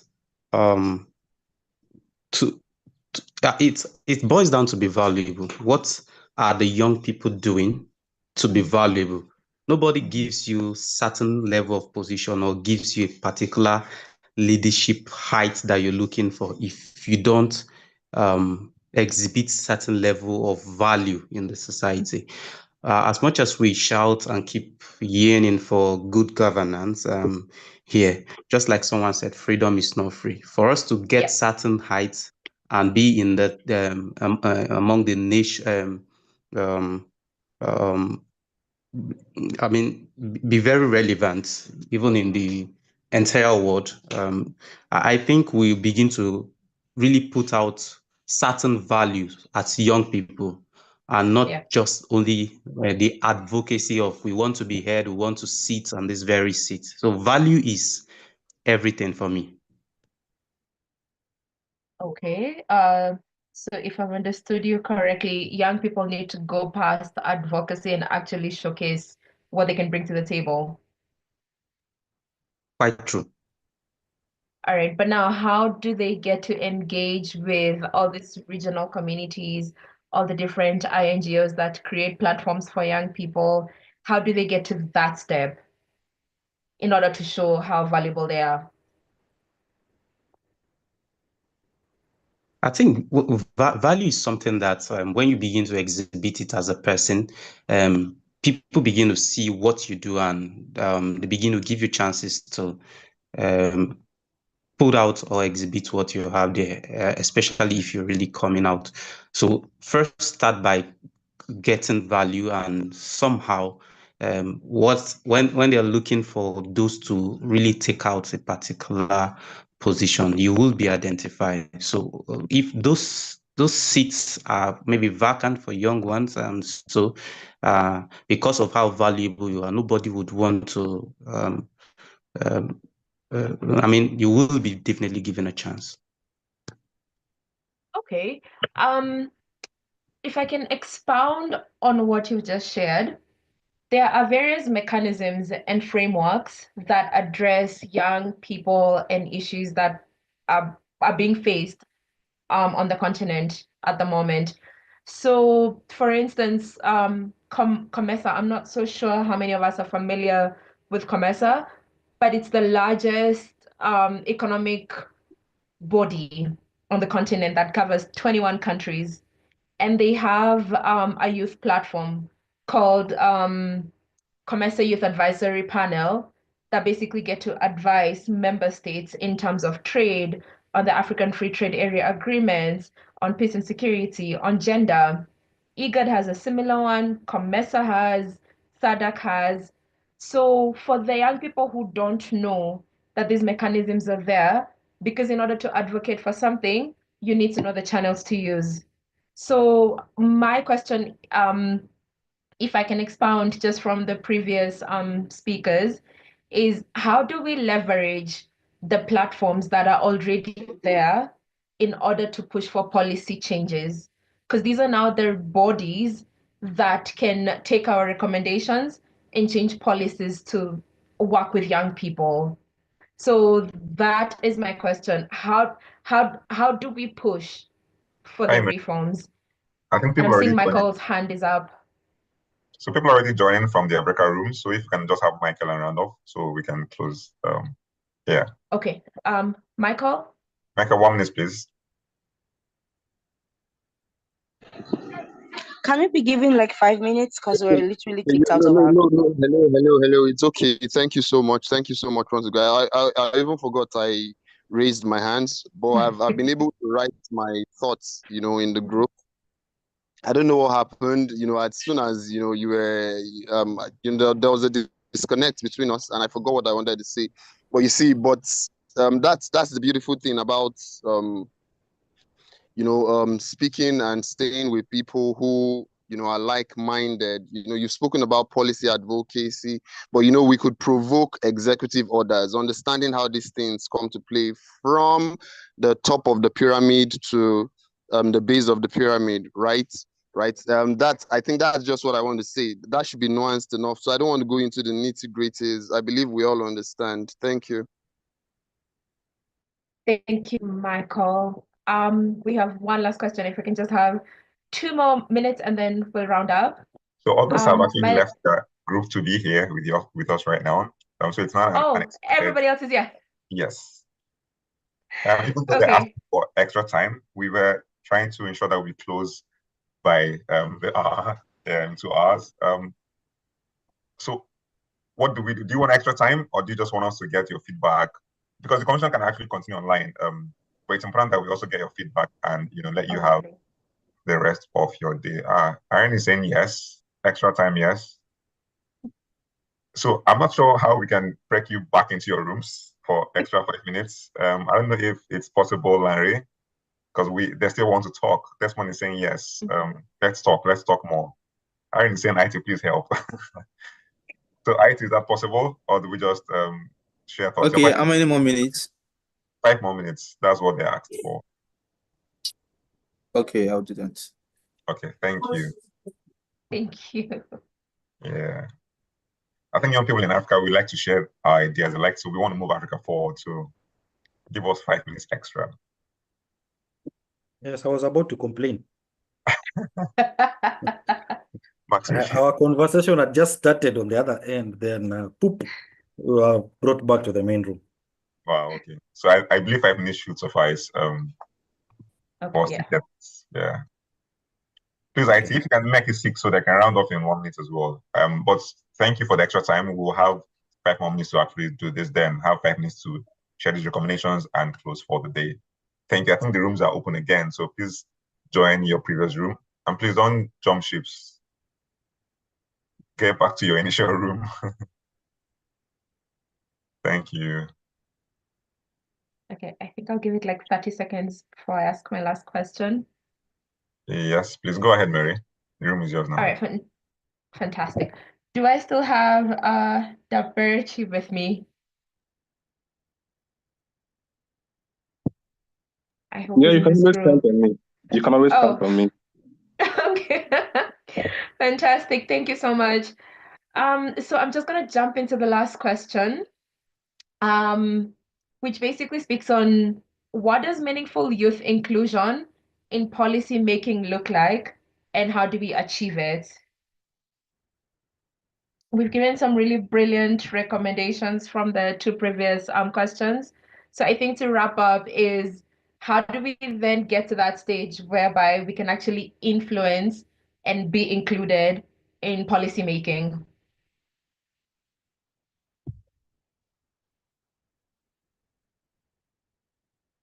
Any takers?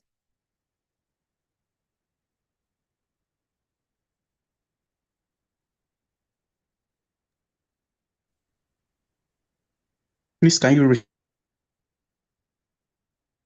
Sorry?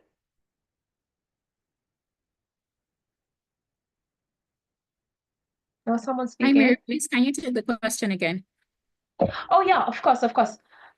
So our final question is basically looking at how young people can be included in policy making and how do we achieve that?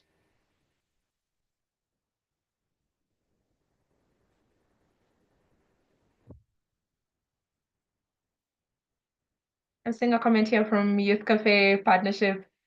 That is Mumbiko. So Mumbiko says not to relent, make necessary positive noise until we are heard in all platforms and channels. I agree with you, Mumbiko. Thank you for that contribution. Any other comments? Please, I got yanked up by the connections. I want to understand the question again.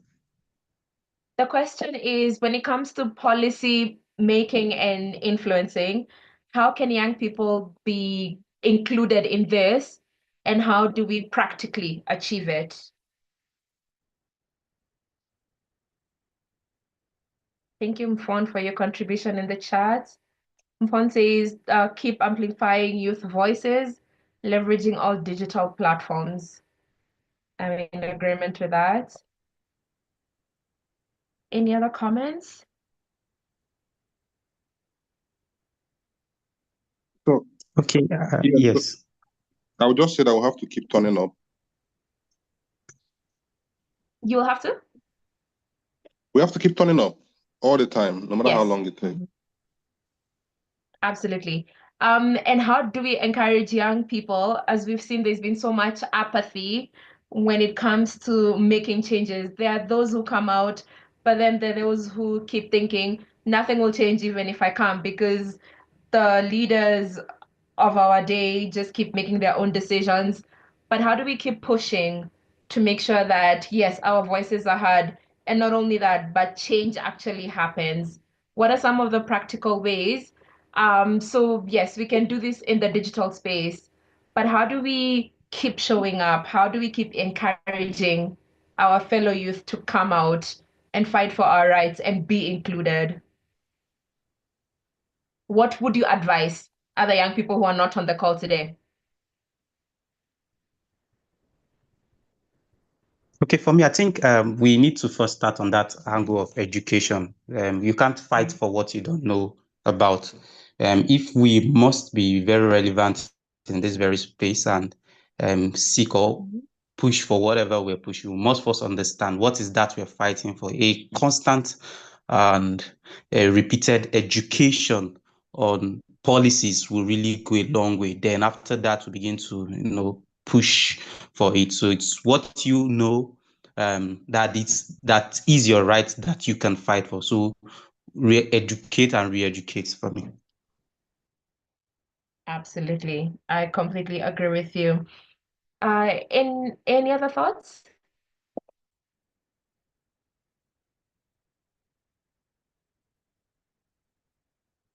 I think if I can pose a question before we go back to the main group, is another key thing, gap that I've actually seen when it comes to policies. The language is usually not translated down to the marginalized or down to the people who are not in an actual room. If you look at communiques or outcome documents, there's a language that is used that is usually not translated. How do you think us as the young people can actually advocate for whatever policies are being made that the normal person who does not get to engage in high level meetings or have this opportunity get to learn about what policies are there or how they can make their contributions? How do you think we can address the language gap?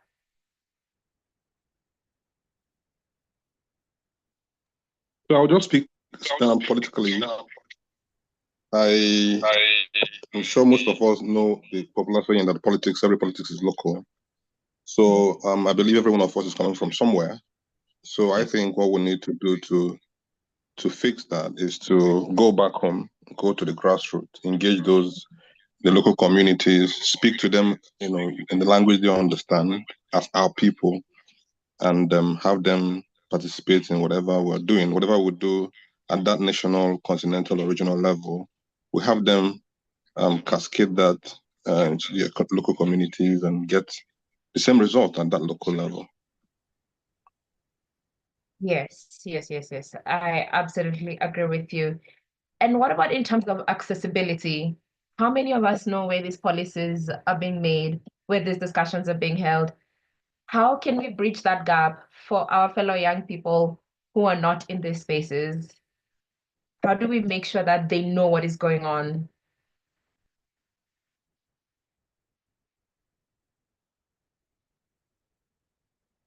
Okay, for me, I think there should be that particular bridge between those who are so-called influencers in every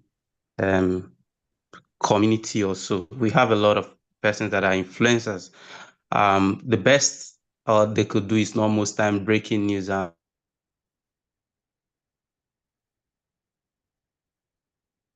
think I've lost you. But I was getting the point in terms of using influencers to now cascade the messaging. Deborah, I hope you've captured all our thoughts. And as we report back, I think for me, my parting shot would be to continue the conversation, continue dialogue. And at the same time, we need to remember that sometimes we don't need an invitation to the table. We can build our own, we can reshape this continent. And our role as stakeholders is to listen, support, and amplify these voices. Because as our theme of the day is, the Africa we want is young, bold, and borderless. So thank you so much for all your contributions. And yeah, I look forward to keep on engaging. Thank you, Ikenna. Thank you But so much. please keep contributing in the chat box. Yes, we can. I'm so glad that we finished in time. And others are yet to join us as well. And so that's a good thing. So they'll join us ready. I don't know how many minutes extra they were given, but I know that a lot of people were clamoring for extra time.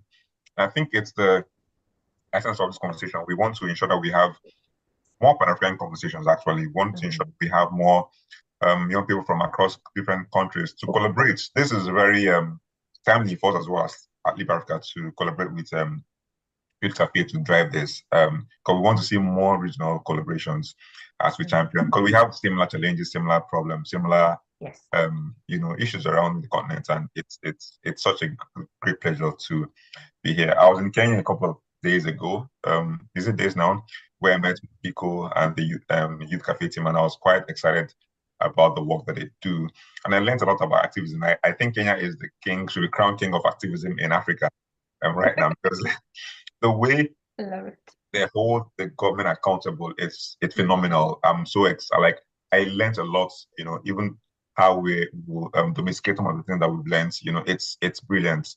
And I met Hanifa, the activist, and got quite lessons great lessons from her in mobilizing funding for. Okay, thankfully others are joining in a few seconds. And how she also mobilized funding for development in Kenya. So I think that's actually very young, bold, and borderless. So amazing conversation, and we'll keep connecting. So as others join, I hope the bridge is ready to share from group 1. Yeah. David, right? Are you ready? Yeah, I am. So we can just. Fantastic. Okay, But so we'll start from I'm not sure everybody's ready. No, they're joining Because in it's just 4 seconds, Okay. according to the timer. I hope they don't ask for an extra time because it won't happen. Yeah, so do I wait or should I just? Yes, no, please wait. You'll see them join shortly, then we can take it on. All right. But thanks, Mary. I think I like the topic, young, bold, and borderless. We should do something about this. Yes, I agree.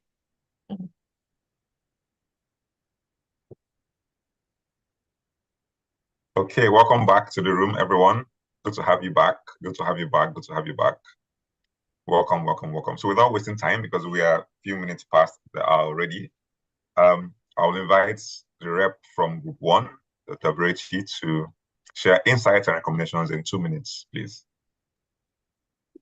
All right, thank you very much. It was a very exciting conversation we had, led by Mary. I hope you can hear me. Yes, we can hear you. All right, thank you very much. So we discussed young, bold, and borderless, the African blueprint. That was what we discussed. So we tried to outline the challenges we have in Africa, what young people are having to, what young people have to deal with here in the continent. We identified unemployment,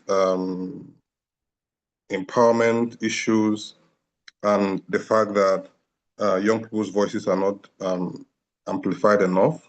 So beyond these issues that were identified, we'll try to find out how to deal with the issues. So for unemployment, we discussed how young people are dealing with the issues currently. Young people are engaging themselves in different tech opportunities, creating opportunities, and of course, embracing other opportunities in the continent to be skilled in terms of technology.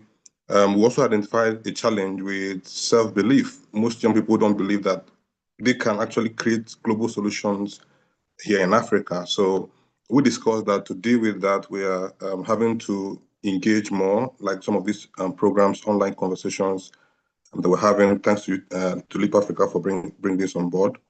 So we also discussed in the area of youth empowerment that young people are responding to this gap in youth empowerment by getting involved in advocacy, embracing opportunities for leadership training, and leading movements across the continent. And we also tried to answer the question how young people push reforms to get involved in regional conversations, whether at COMESA, AU, or the ECOWAS level. So we discussed that to get young people to push some of these movements and push these reforms, we have to have these young people bring value to the table, because value is never resisted. So we really identified additional value as one way that young people can get involved in these conversations.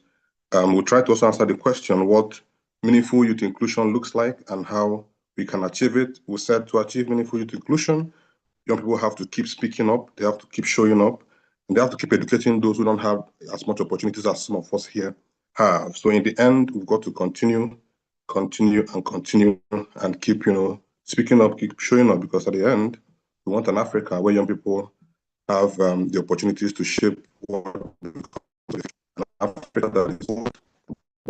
Thank you very much.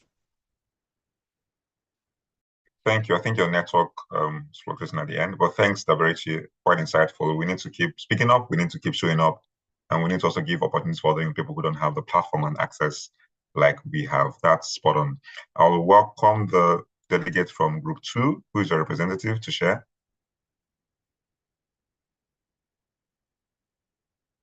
Group 2, you can just unmute. I can't see your hand. Maximilian is sharing. Please go ahead.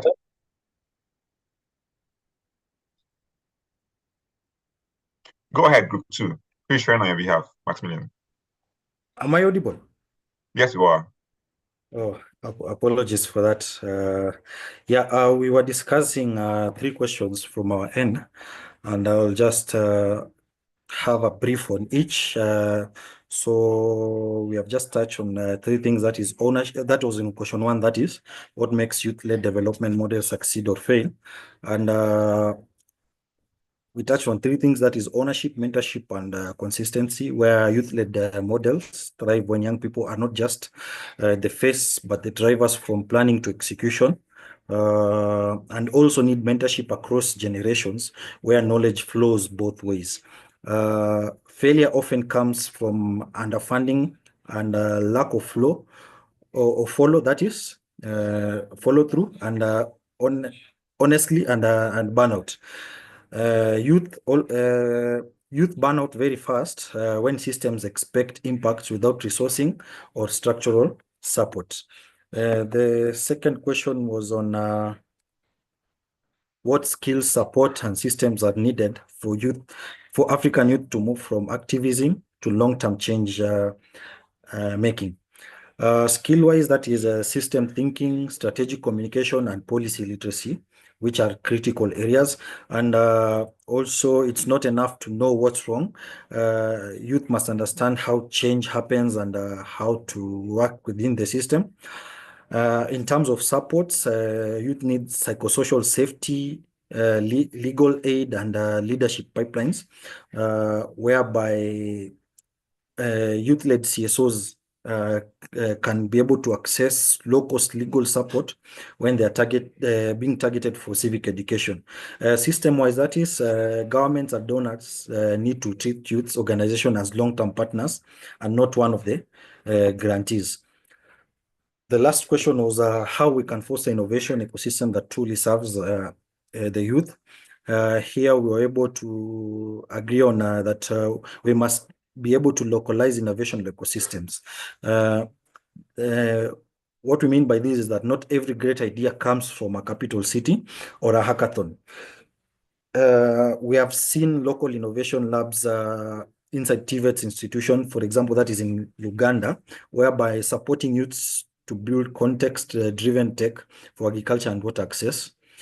Incentives must also be youth-friendly, that is flexible funding, open calls with low bureaucracy, and recognition programs that don't just celebrate success, but enable it. Thank you. Thank you, Maximilian. Spot on. It took us 1 hour to actually deep dive into these recommendations, but thank you for sharing. We'll go to group 3. Who is the rep for group 3? The funding group. Yes, so we are the money group. Yeah. Yeah, so thank you very much. My name is Shamsuddin Abdulrazak. So we looked at how we could redefine finance for youth development. And some of the questions that came up was, first, we looked at what does it mean to be donor independent? And so from the discussions we have, there were the need to start thinking around value-driven services, where organizations, number one, try to possibly look within and get some of their services or some of their expertise they could monetize and provide to either their members or possibly to the general public at a certain fee. So that way you are possibly donor proof should in case any donor pull out, you are able to do. So the second one that came up is looking at some of the facilities you have that could also monetize. And here we looked at possibly meeting halls and maybe some other facilities that can actually be monetized. Then there was a conversation around structure. So the need to possibly have more institutional strengthening in areas of the organization whereby you are well structured to be, how will I put it? Well, I think is it donor withdrawal proof, so that when somebody or a donor is actually pulling out, you are actually well structured to continue the operations of your organizations, and that's what we looked at in that area. So then that was when we had the break. And then coming back, we actually looked at the idea of crowdfunding, how we could actually start leveraging digital media to possibly do more of crowdfunding. And there's one aspect we touched last, which is the aspect of impact storytelling. That's talking about how we could leverage the digital media to be able to have more money for the organization. So we talked about impact storytelling, letting people into the world of the activities we do, and being able to connect with people who are actually discussing, who are actually like a prospective donor, so that they could actually come in to support the work we do. Most times, the non-profits we actually shielded from the world or the prospective donor. So our conversations are usually like directly with the donor who is currently funding us, not looking at like a prospective donor or individuals who could actually say, okay, I love what you're doing, and we actually wanted to support the work. So those are the conversations we looked at. So to wrap it up, we looked at services that can be paid for, organizational buildings that can actually be let out, then look at institutional strengthening. Then the last is about impact storytelling to get more people to support the cause we do. So that's it from my end. Thank you. Fantastic, Samsudeen. Thank you so much for sharing, and thank you everyone for being patient until this time. I hope we had a very wonderful conversation. In the next 28 seconds or so, we'll wrap this up, but just want to say thank you. And before we give you our closing remark, I'd like IT to share the feedback form so we can get feedback from you as well. What are the ways we can improve on this? This is built to be a series. It needs to happen every quarter. And so because we want to keep in conversations across the continent, how can we make this better? This is the first edition. I think we have a lot of lessons already, but we also like to hear from you. So we'll get a feedback form. It will take you around 5 minutes to fill. So please, we'd really like to hear from you. Also, please, you can connect with other members of this meeting. Please, I hope you've made a connection that can serve you, that you can work with, because the idea is that we want to see Pan-African collaboration. We want to see people collaborate across the continent to drive youth development. As we fill this feedback form, if you can get the link on the chat box, that would be amazing. So we can just click and get straight to the form. Fantastic. So the link is in the chat box. So please, you can actually click the link and help us share your thoughts and feedback on how we can make this better. We will share a summary report of this to you via email. And we also encourage you to follow us on social media at Leap Africa and at Youth Cafe, because we'll also share excerpts of this and upcoming programs as well. But please follow us on social media across all platforms, Leap Africa and at Youth Cafe. I'd like to say a special thank you to Dr. Kole Shettima, even though he's dropped off a few minutes ago for another meeting. Thank you so much for being here and for the lessons you've shared. I think that was quite insightful, and we all believe so. Thanks also to all our panelists. Amazing panelists. First, I'd like to thank you to Mary. Mary, thank you so much for the great work you do and for having this session with us. I'd also like to say thanks to Maximilian. Your insights have been very, very powerful. Special thanks to Amabel, my supervisor and my director of programs. Thank you so much for being here and sharing and always supporting. And thank you for actually supporting that this dialogue holds. This has been a good one, and we'll keep improving. Special thanks to my executive director, Kane Ayeni, for the platform to keep leading this conversation and also keep driving advocacy across Nigeria and across Africa. This is a good conversation, and we'll keep it up. I'd like to say special thanks as well to the Youth Cafe team for partnering with us on this. I know we're just in Nairobi not more than 2 weeks ago, and we're able to jump on this almost immediately. That shows the shared values and shared energy and synergy we bring to the table. And so thanks for jumping on this with us in short notice, and we will do more together. We're happy with the work you do, and we'll keep collaborating. And thanks to Mumbiko, who is not here. Mumbiko is the partnerships lead of Youth Cafe. Thanks for actually driving this. I know that subsequently we'll get to hear your beautiful voice. So just to give I'd like to introduce Mumbiko because he's such an amazing man. Mumbiko is the youngest presidential aspirant in Kenya. He ran for the post of the president a few years ago. He's not able to speak today, but I know that very soon we are able to meet the amazing Mumbiko, and he has supported Youth Cafe to drive their partnerships across the continent. Thank you so much. And I hope we are filling the feedback form. It's really important to us and to get feedback from you on how we can continue and sustain this conversation. On this note, I'd like to say thank you. Let me see it in the chat box before we call it a day. If you fill the form or if you're doing that right now, can I see your hand up? Thanks, Daberechi, for the commendation.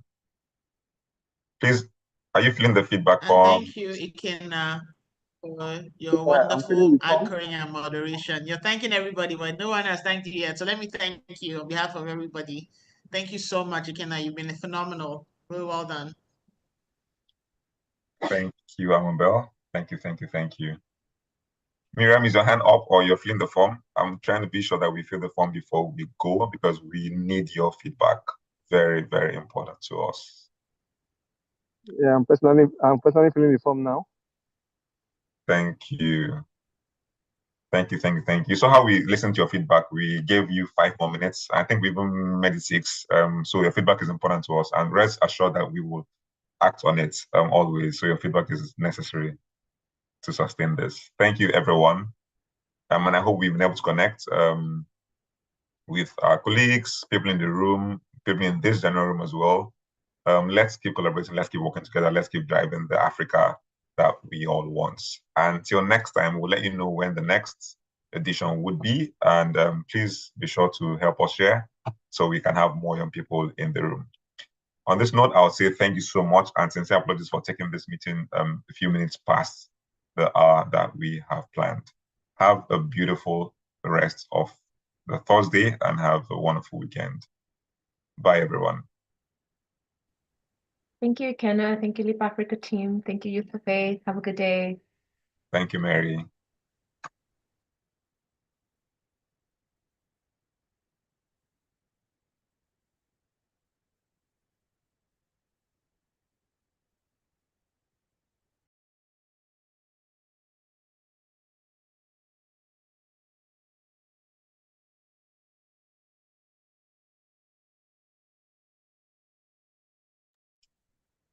Thank you, thank you, thank you, Ikechukwu Solomon Obiora. Thank you, Michael Udo.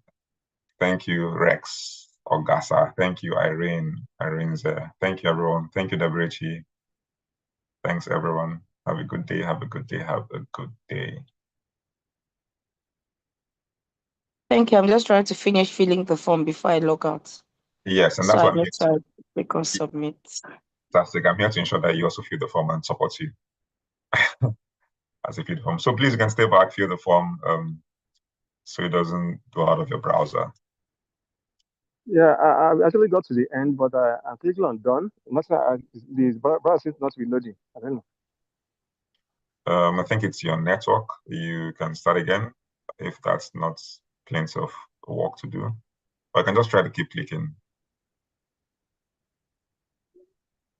Is there any particular one I'm missing? That is mandatory to fill.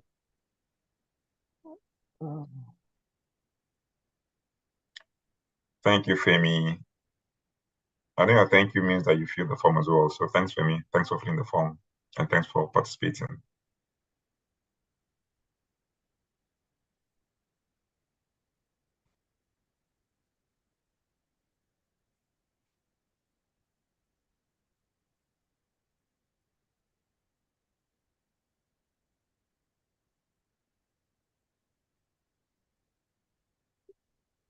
Just for checking to see if there's anyone I'm missing. Just making notes to submit.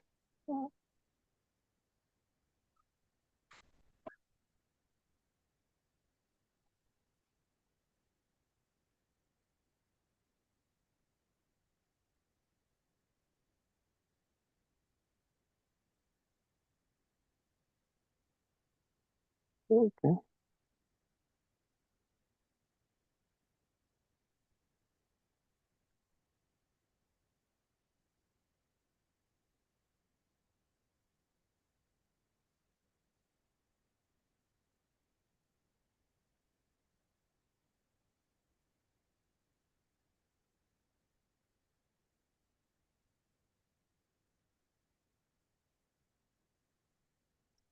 Thank you, Nachi. Odibo. Thank you so much. Have a beautiful afternoon.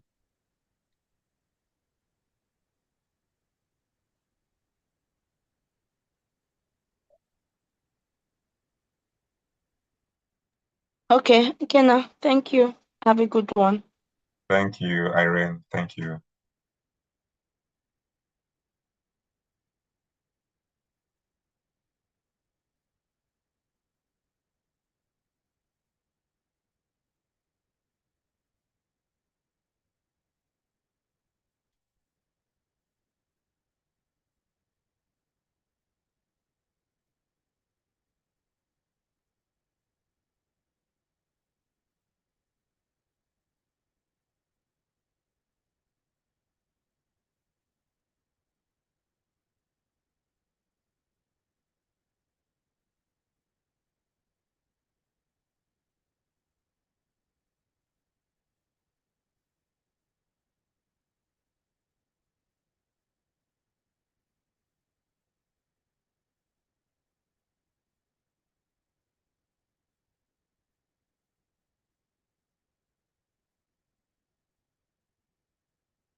Thank you, Blessing.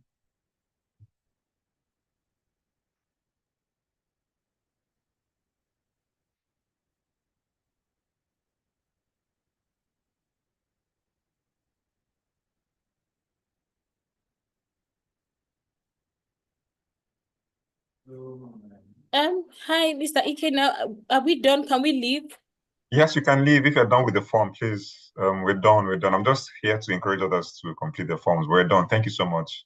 Okay, great.